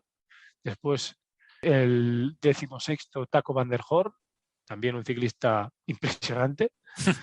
Andrea Pascualón, el 19º. Y por último, el 23º Baptiste Plancaert. Ya le gustaría a más de un equipo tener 6 ciclistas dentro del top 23. De hecho, ninguno de los otros equipos del World Tour lo consiguió. Ni tan siquiera un equipo de lobos que se dedica a tener planes A, planes B y planes C. Aquí en esta París-Roubaix solo tuvieron dentro de este top 23 a Lampaert, que tuvo ese accidente, sí que es verdad, que quedó décimo, y a Florent Sénéchal, que quedó el 13º. No sé, Pablo, con el presupuesto que tiene el Intermarché, poquito se le puede pedir más, ¿no? Esto es un auténtico éxito, ya para la temporada, ¿eh? Hombre, ya con los puntos que han rascado, solo en esta clásica ya se han asegurado su permanencia en el World Tour. Y te voy a dar, Pau, otro dato antes de también yo dar mi opinión sobre la carrera. En los 3 sectores de 5 estrellas, te voy a decir quiénes fueron los más rápidos en cada uno de los 3 sectores. En el bosque de Arenberg, Gana y Kung fueron los más rápidos. En Mons-en-Pévèle, Van Aert y Rosen. Y en Carrefour del Arbre, Iván García Cortina. Buah. Muy bien, ¿no? El asturiano. ¿Mm? Quizá es la mejor alegría que se lleva de esta París-Roubaix, ¿no? Sí, sí. Porque Aún esa así, 25ª mejora su pues, clasificación y es su mejor posición en la París-Roubaix. Poco a poco, la verdad que es una carrera que la gente suele tardar tiempo en consolidarse, aunque la verdad que el año pasado los 3 primeros era su primera participación, pero bueno, cada uno sigue unos pasos. También es verdad que la temporada pasada fue la temporada de la lluvia y del barro. Y también es verdad que de esos 3 nombres, uno era Mathieu Van Der Poel y el ganador Sonny Colbrelli. Que vaya 2 se estrenaban en la París-Roubaix, ¿no? Así normal que estuvieran en el podium. Uno siendo primero y el otro siendo tercero. Sí, en el caso de Movistar y de Cortina, ya hemos dicho que este año se ha visto un punto más en las clásicas, pero llegar ahí arriba es muy difícil y son un bloque joven. Poco a poco, si las piernas les funcionan, podrán optar a top 10. Ahora está lejano, ya hicieron uno en la Gante-Wevelgem, que quedó octavo Cortina. En las escapadas se les ha visto, Canter estuvo ahí delante. Comparado con lo que hemos visto en otros años, de donde venimos, Movistar va para arriba, poquito a poco. Veremos si pueden aspirar a más. Lo que pasa, Pablo, que la competencia es muy grande. Sí, sí, porque si estamos diciendo que Movistar es un equipo joven, ¿qué equipo tiene el Ineos también aquí? La mayoría también son por debajo de 25 años. Pero aún así, bien la participación, su mejor posición, 25º, además del récord, eso que has dicho tú, y esperemos que vayan a más, ¿no? Encantados de que fuera así. Ya que no hayas dicho tú, Pau, en tu análisis, fue la carrera más rápida de la historia. Buen detalle para decir. Y el farol que se tiró el Jumbo con que Van Aert iba a ir de gregario, esto ya también después de la Milán-San Remo, que Alpecin dijo que era un entrenamiento para Van der Poel, a mí ya no me van a engañar más con estos comunicados por Twitter. Si compiten es porque van a ganar. Ya, tonterías las justas. Hombre, sobre todo porque el segundo ciclista del Jumbo fue Mike Teunissen, que fue el 20º. A Laporte y al resto de ciclistas no nos vimos muy delante, ¿eh? Así que Van Aert estuvo solo en esta carrera. Pero bueno, no le hizo falta tampoco mucha compañía, ¿eh? Porque demostró estar en una gran forma, ¿eh? Sí, sí. Lo veremos en la Lieja-Bastogne-Lieja y vamos a ver de qué es capaz el belga. Fue un carrerón esta París-Roubaix, muchísimos incidentes, muchísimas caídas, muchos pinchazos también. Las imágenes de la rueda de Laporte y de Van Aert totalmente dobladas, muy, muy dura para los ciclistas. Los mecánicos aquí es una carrera donde se ganan el sueldo, el coche neutro también. Y hay que disfrutar de este ciclismo que vivimos y de Ineos que vamos a ver en un futuro, como has dicho, porque van a dar miedo. Ya dan miedo ahora mismo, Pablo, con Van Barle o Filippo Ganna, porque Filippo Ganna, para mí que las averías mecánicas impidieron que estuviera más delante, porque es un corredor que también se le adapta a esta carrera como anillo al dedo, ¿no? Como a Stefan Kung, demostrando que el pavé para los ciclistas contrarrelojistas, que además son unas buenas perchas, se les adapta bien y pueden hacerlo muy bien, ¿no? Y ya para cerrar mi intervención, decir que del Quick Step esperábamos un pasito más y sí que se produjo. Lampard tuvo ese incidente, pero aún así acabó 10º. Seneschal también se le vio delante. Al que no se le vio y realmente únicamente en la Amstel Gold Race hemos podido verle ha sido a Casper Asgreen. Para mí, la decepción de esta temporada de pavés. Sí, porque recordemos que Kasper Asgreen es como el líder del equipo para estas clásicas de la primavera. El año pasado se llevó el Tour de Flandes y este año, como bien has dicho tú, poquito. Venga, Pau, suelta ya la segunda pista de Adivina quién soy. La segunda pista es sobre la Lieja y decir que es un corredor que ha ganado la Lieja en 4 ocasiones. Mm. No es el corredor con más victorias, también hay que decirlo. ¿No es o sí? No, no lo es. Vale, vale. Continuamos con el resto de carreras que se han corrido durante la semana. Lo haremos de una forma reducida de la habitual, con 1 hora de entrevista a Quique Gutiérrez, también con la París-Roubaix. Si no, es que se nos va, Pau, el programa 2 horas y media o 3 horas, que por nosotros no sería.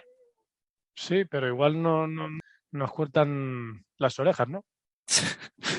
Sí, sí. En la primera de ellas, que también hablamos unas etapas en el programa anterior, fue el Tour de Turquía. Nos quedamos en la cuarta etapa, que acababa en un puerto de categoría especial y ganó colocándose nuevo líder Eduardo Sepúlveda, argentino del Drone Hopper. Segundo fue Bevin del Israel y tercero Van Hook del Lotto. Primer español fue Mario Aparicio del Burgos, una posición más Iván Moreno y 17º Julen Irizar. En la quinta etapa, al sprint se impuso Sam Welsford, el australiano del DSM, plata y bronce olímpico, por cierto, segundo Jasper Philipsen, el del Alpecin, y tercero Arvin de Klein, del Human Power Health. Y en la sexta etapa, en una volata picando hacia arriba, se impuso Caleb Ewan, su quinta de la temporada. Segundo fue Philipsen y tercero Van Poppel del Bora. La séptima etapa, 2.238 metros de desnivel. Estuvo muy interesante, se fueron por delante Jay Vine, Bevan y Edet, ganando el del Israel de Nueva Zelanda, colocándose nuevo líder. Segundo fue Vine del Alpecin a 2 segundos y tercero Nicolás Edet del Arkea. Chomin Juaristi fue el primer español, 18º. Y la última etapa, la octava, por la lluvia, la carrera fue neutralizada desde el kilómetro 25. Se resbalaban por la suciedad y por estar mojado el asfalto. Finalmente se canceló. Falta de infraestructuras en este Tour de Turquía tan lamentable a nivel de organización, hay que decirlo. La general la ganó Patrick Bevin del Israel, 30 años, el de Nueva Zelanda. Segundo, Jay Vine del Alpecin, 26 añitos para el australiano, a 20 segundos. Tercero fue Eduardo Sepúlveda, el argentino del Drone Hopper, de 30 años, a 40 segundos. Primer español, Mario Aparicio, 13º y 17º, nuestro amigo de cazatapas, Chomin Juaristi. Un Tour de Turquía que el final casi que empaña un poco la carrera, ¿no?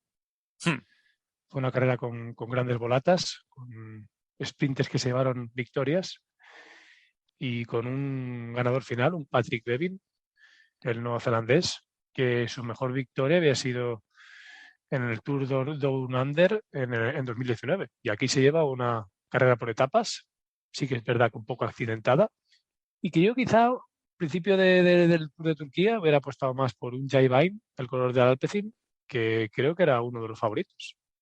Aún así, esa última etapa no sabemos qué hubiera pasado. Y recordemos que Jay Vine, el corredor de 26 años del Alpecin, ya fue segundo la temporada pasada en el Tour de Turquía, por detrás de nuestro amigo José Manuel Díaz. Parece que siempre pega en el palo el australiano del Alpecin. Un australiano que ya dije en su día que hay una curiosidad muy buena y que la dejo para el programa siguiente, porque es algo que hay que saber. Bien, bien. También decir que Nairo Quintana abandonó en la quinta etapa, también era el máximo favorito para ganar la carrera, pero tuvo una caída y acaba abandonando. Siguiente carrera, Giro de Sicilia. También comentamos la primera etapa en el anterior programa de esta carrera de categoría punto 1. En la segunda etapa, el vencedor fue Damiano Caruso, en un final que picaba para arriba. Segundo, Vincenzo Nibali, el italiano del Astana. Y tercero, Domenico Pozzovivo, el del Intermarché, de 39 años. Primer español fue Ropero, posición 50, y noveno, el ecuatoriano Cepeda del Drone Hopper. En la tercera etapa, en la que abandonaron Sergio García y Brustenga, ganó, siendo el más fuerte de la escapada y en solitario, Fran Miholjevic, 19 años, del Team Friuli, asociado al Bahrein. Y ya te digo, Pau, que su padre es el número 2 del Bahrein, así que ya sabemos a qué equipo va a ir. Segundo, Pierre-André Cottret, del Human Power Health. de 24 años. Y tercero, Filippo Fiorelli, el italiano del Bardiani. 13º, Daniel Muñoz, el colombiano del Drone Hopper. Y primer español, Aber Asturi, el 60. Y en la última etapa, la cuarta, ropero no salió. Tuvimos a nuestro amigo de cazatapas, David Martín, en la fuga. Y en la subida espectacular y monumental de casi 40 kilómetros a Letna, ganó Caruso. Segundo fue Luis Menges a 5 segundos y tercero Alexander Cepeda a 10 segunditos. La general final venció el siciliano en casa Damiano Caruso del Bahrein de 34 años. Segundo fue Alexander Cepeda, el ecuatoriano del Drone Hopper de 23 años.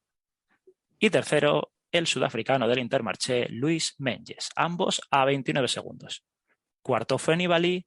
Octavo fue Edgar Andrés Pinzón, un colombiano de 20 años únicamente. Aquí un Giro de Sicilia que el protagonista principal ha sido Damiano Caruso, ¿no? Que compitió con la selección italiana, recordemos. No estuvo con el Bahrein. Y que se llevó una victoria final que está muy bien para empezar. Recordemos que la temporada pasada fue segundo en el Giro de Italia y que este año supongo que será más gregario de lujo del resto de ciclistas que hay en el Bahrein. De momento ya se lleva esta carrera por etapas. Y después destacaría un Alexander Cepeda, del cual hablamos con Marcelo Hernández en la entrevista que le hicimos al periodista ecuatoriano y que empieza la temporada de la mejor manera, ¿no? Ya dijo Marcelo que era uno de los ciclistas en los que más tenían puestas sus esperanzas los ecuatorianos y lo está demostrando, que es un gran escalador y que aún es muy joven además, porque recordemos que solo tiene 23 añitos. Un espectáculo, la verdad, Pau, ver a la selección italiana cuando compiten. Parece que son un equipo de toda la vida, cómo se entienden y qué coordinados van. No como alguno que vemos en el World Tour. Y ahora que mencionabas eso de Caruso, tiene cierta similitud con Quique Gutiérrez.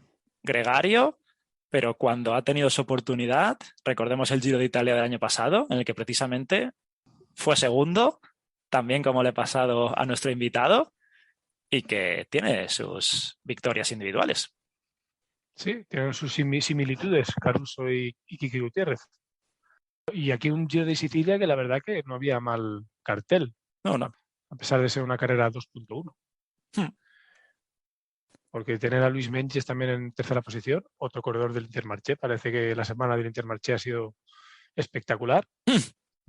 Y después un Vincenzo Nibali, Kenny Elissonde, Vincenzo Albanese, todo corredores de primerísimo nivel, ¿no? Y un Edgar Andrés Pinzón, que venía compitiendo aquí con el equipo colombiano de Colombia, Tierra de Atletas, que esa octava posición nos hace presagiar que habrá que seguir de cerca a este joven de 20 años, ¿no?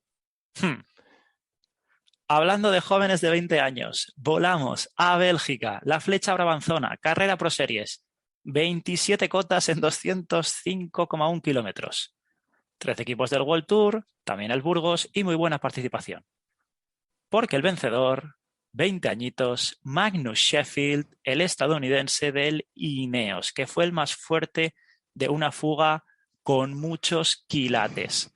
Segundo fue Benoît Cosnefroy, el francés de 26 años, de la G2R, y tercero Warren Barguil, ambos a 37 segundos, y el del Arkea fue tercero porque Wellens hizo una maniobra ilegal en el sprint y fue relegado. También vimos un feo gesto de Benepool apartando a Ben Turner en el pelotón. No sé si eso se lo hubiera hecho a Moscón o a Bohani, por decir dos nombres. Se vio a Ayuso siendo gregario de Trentin, una gran carrera. Fue sexto, finalmente Benepool, Ayuso 23º y primer sudamericano Anacona, el colombiano, posición 40. ¿Qué cantera tiene el Ineos, no, Pablo? ¿Qué clase de ciclistas? Magnus Sheffield, estadounidense de 20 años, tan solo, y que ya sé que se lleva esta Brabante Pil, que es una gran clásica belga. Y además, una carrera en la que había ciclistas de primerísimo nivel, ¿no? Porque hay que recordar que detrás suyo estuvo Benoît Cosnefroy, que había sido segundo también en el Amstel Gold Race, Warren Barguil, y para darle más salsa a la carrera de Ineos, tuvieron cuarta y quinta posición a Turner y a Pidcock, ¿no? Y un Renko Benepool que aquí otra vez se queda a las puertas, ¿no? Parece que era el favorito principal para llevarse esta clásica y el Ineos la volvió a liar. parece que este año el Ineos es el equipo de las clásicas, más que el Quick Step. De momento, así está siendo. Sí, sí, totalmente. Y aquí pasó una imagen, de momento estará en el top 5 de las de la temporada, porque un coche de Quick Step en línea de meta tiró a un corredor del Cofidis. Esto provocó un efecto dominó con más caídas, incluyendo la del propio corredor del Quick Step, Alaphilippe. Pues a la Philippe, si tenía que decirle algo a alguien, ya sabe con quién tendrá que discutir. Sí. El mosquetero. Siguiente carrera, la Belgrado Banja Luka, punto 1. No hay equipos ni nombres medianamente conocidos, así que la dejaremos aparte para centrarnos en las carreras francesas. Primero con la clásica Grand Besançon Daupes, en la cual tuvimos como ganador a Jesús Herrada, que apareció de la nada porque la realización cortó la imagen a falta de 700-600 metros, y ya cuando volvieron con las cámaras de meta vimos a Herrada, que fue el más fuerte de un grupo final, también con muchos quilates. Segundo, su compañero del Cofidis, Victor Lafay. Y tercero, otro francés, Alexis Villermoz, del Total Energies, ambos a 5 segundos. La verdad que también es otro de los datos curiosos, ¿no? A reseñar ese problema con la televisión. Había un grupito de 3 o 4 corredores en el que iban Lafay, Villermoz, Crash y Herrada, y hubo como un giro de cámara y cuando nos dimos cuenta estaba Herrada 200 metros delante de los otros. La verdad que fue impresionante. Y aquí la primera victoria de la temporada para Jesús Herrada. Viene una carrera francesa que la verdad que el nivel no es un nivel Super World Tour, pero había ciclistas de gran nivel. Y un Cofidis que suma y sigue, ¿no? Aquí, primero y segundo, 125 puntos UCI y 85 puntos UCI más. Siguen sumando los corredores del Cofidis. Y tanto.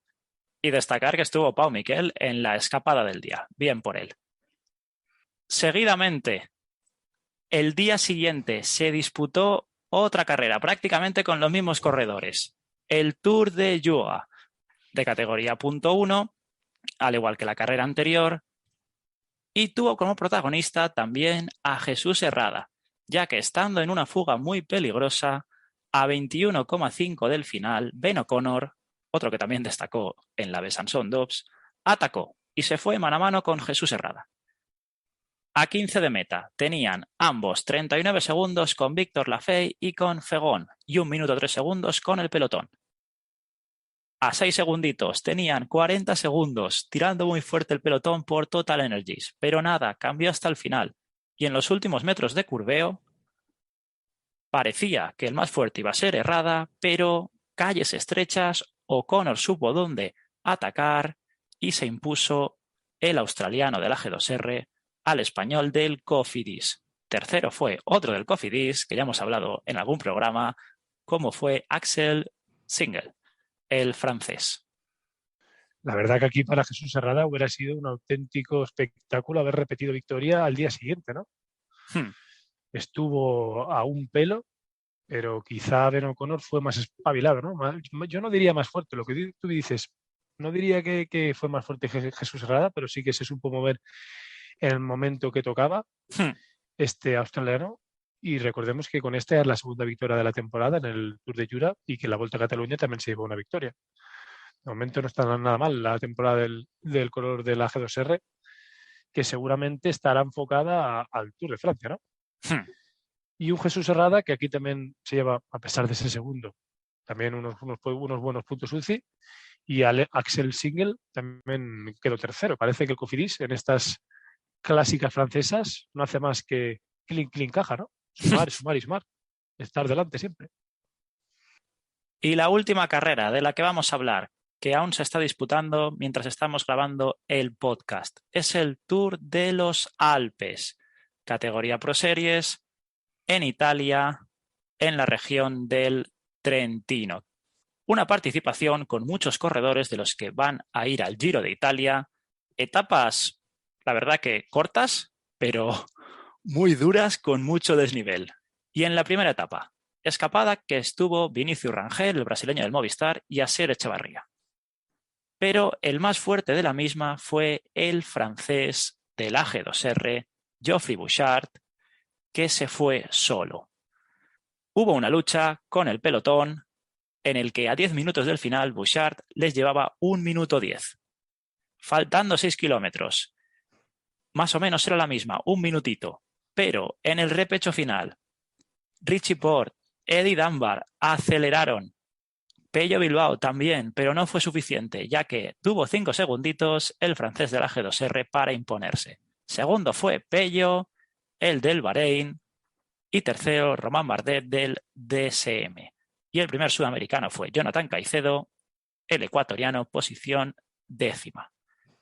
Y en la segunda etapa, en la que mencionar que Calle del Caja Rural fue descalificado en la anterior por cogerse de forma prolongada al coche del equipo. Hubo una escapada de muchísimo nivel con Miguel Ángel López, Storer o la promesa Huig de Broix, entre otros. Landa se puso a tirar del grupo cuando por delante se pusieron en cabeza Sivakov, Storer, Arensman y Persteiner, pero lo obligaron a parar para ir con los suyos de su equipo. Tenían estos tres 1 minuto de diferencia al coronar el último puerto del día, pero en la bajada Pello Bilbao hizo lo de siempre, una bajada de 10 y redujo el pelotón a menos de 15 corredores, neutralizando a los fugados.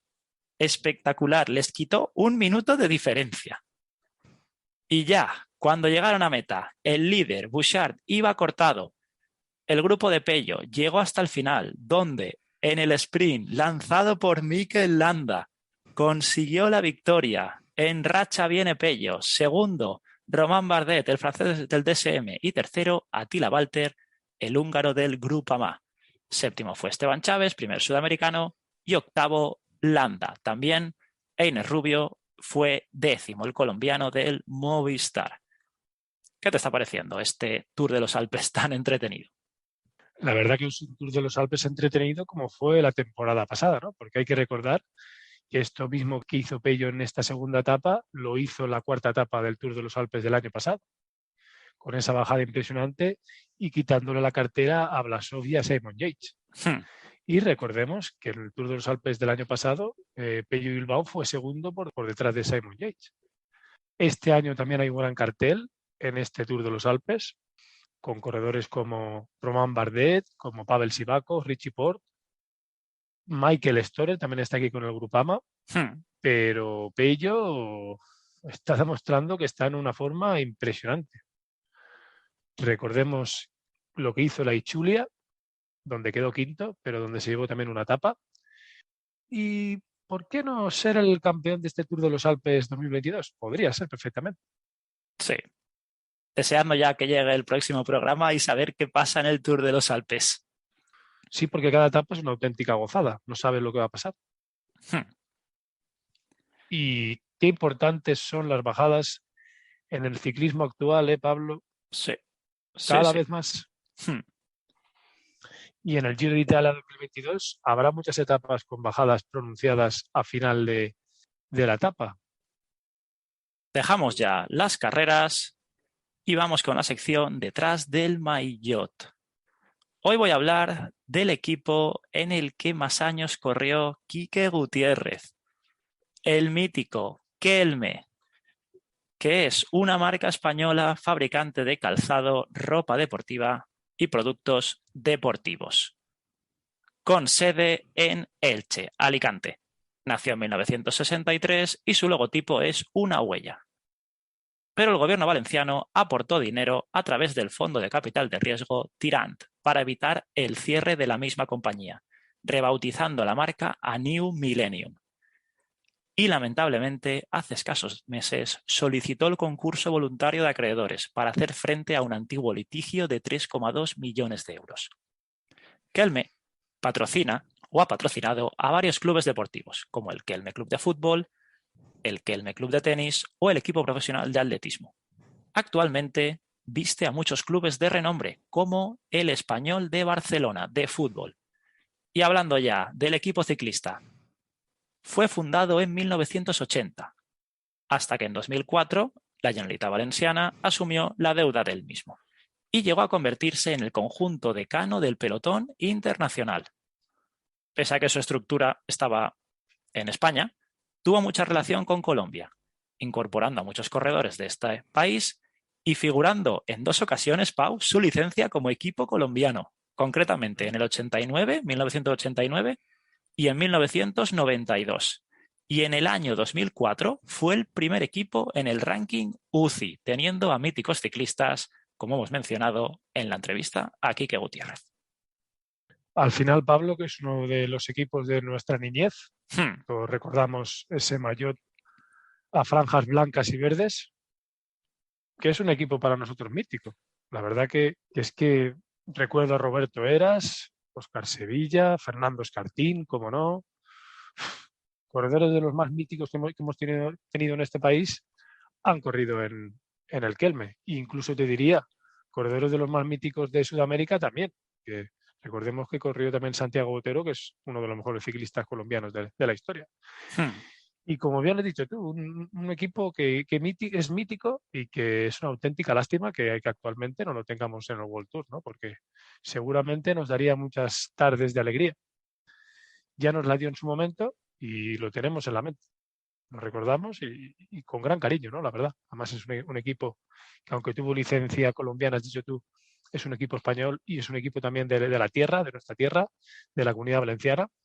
Y que recordemos que un corredor como Alejandro Valverde también salió del Kelme Costa Blanca. Al final era un equipo top, un equipo de escaladores y un equipo que donde competía daba que hablar. Y incluso ganando en 2004 como mejor equipo del año.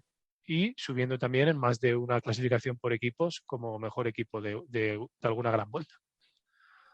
Sabíamos que llegaba una etapa de montaña y Kelme iba a estar en la escapada, en la segunda escapada y que iba a ser protagonista. Ya lo has dicho tú, equipo con el que hemos crecido y que era, cuando la carretera se ponía costa arriba, una auténtica delicia. Y también, no olvidemos, los sprints con otro corredor que hemos entrevistado aquí, como fue Angeledo. Sí, al final, y después las contrarrelojes con Santiago Botero, que también era un gran contrarrelojista. Al final era un equipo de escaladores, pero también era un equipo de gente que iba a por grandes vueltas, porque Roberto Heras, recordemos que ganó más de una gran vuelta con el Kelme. Y lo dicho, al final, uno de los equipos de nuestra niñez y que siempre lo recordaremos con mucho cariño. No hablamos de Laudelino Cubino o Fabio Parra porque no era de nuestra época, pero sí, también grandes ciclistas que corrieron en el Kelme. Por supuesto. Pau, ¿vas buscando la música mientras hablo del calendario y del próximo programa? Eso está hecho. Un calendario en el que hay pocas carreras, pero vaya nivel. Va a continuar el Tour de los Alpes, pero va a estar marcado por las Ardenas con la disputa de la Flecha Valona, categoría World Tour, y el cuarto monumento de la temporada, la Lieja-Bastogne-Lieja. Además, también se va a disputar el Tour de Romandía, de categoría World Tour. Vaya semanita. Semanita preciosa, ¿no? Sí, sí. Además, recordemos que la Flecha Valona y la Lieja-Bastogne-Lieja siempre han sido unas carreras que se le han dado a los ciclistas españoles muy, pero que muy bien. Y cabe recordar que la Lieja-Bastogne-Lieja debutará el equipo Ken Pharma, ¿no?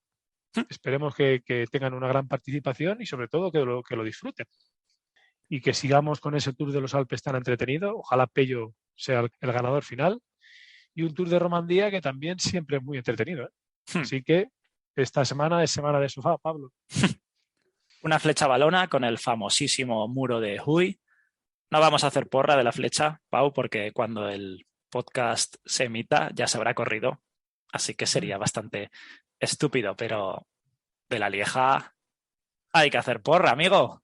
La carrera, monumento, 255 kilómetros, más de 4.400 metros de desnivel. ¿Te lanzas tú o me lanzo yo? ¿Cómo te gusta, Pablo, que fallemos, no? Pues va. ¿Quién empezó el otro día? Es que no me acuerdo ya. Empecé yo, así que tírale tú. Pues yo ¿Cómo no? Es que, claro, es una apuesta que siempre hago. Mi primera apuesta va a ser Fenómeno Tadej Pogačar. ¿Por qué no puedo decir otro nombre? Tengo que decir el nombre del fenómeno. Mi primer nombre va a ser, viendo la dureza que hay y el estado de forma que trae, Alexander Blasov. No está nada mal.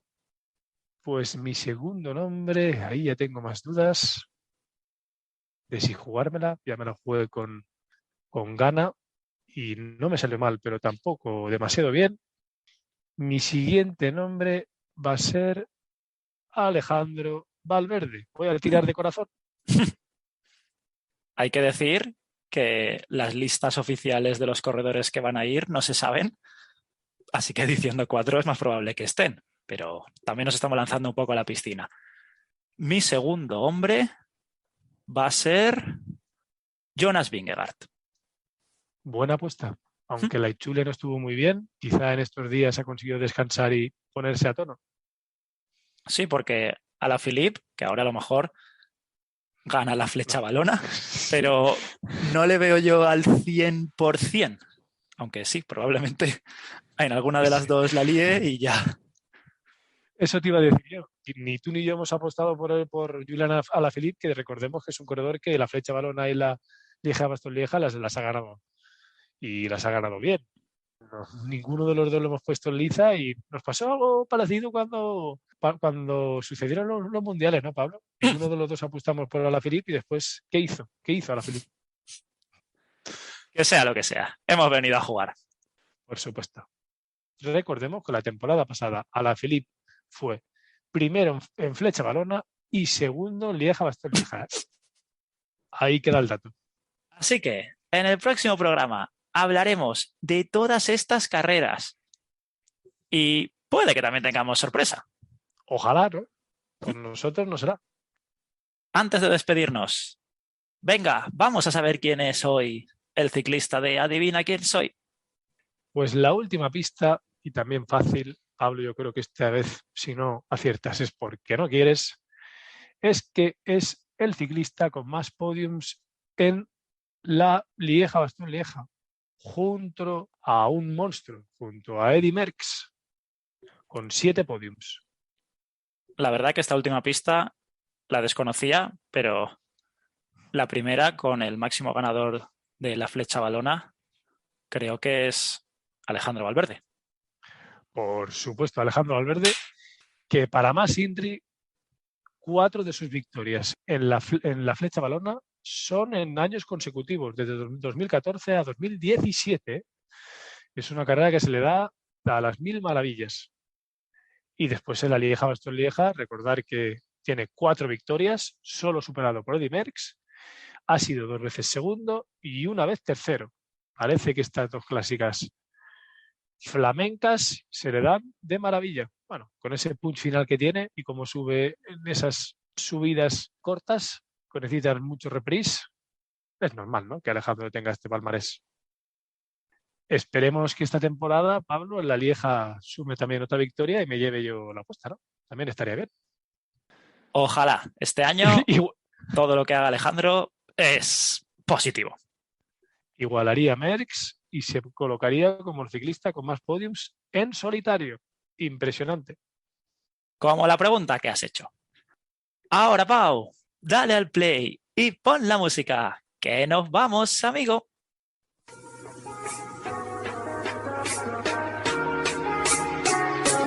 Esto ha sido todo por hoy. 13º programa de la segunda temporada de Caza Etapas. Muy completo. Entrevista a Quique Gutiérrez, todo un segundo lugar en el cajón del Giro de Italia, Gregario de Oro, la París-Roubaix, el resto de carreras. Y aquí estamos, por el ciclismo. Ya sabéis que nos podéis seguir tanto en Twitter como en Instagram, @cazaetapas_. Uníos a nuestro grupo de Telegram, Caza Etapas Podcast, poniéndolo en la lupita o clicando en el enlace que habrá en la descripción del programa.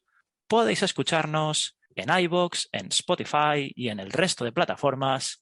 Allí podéis suscribiros, darle a me gusta o comentar lo que os dé la gana. Adiós, adiós. Hasta luego, gente. Bye, bye.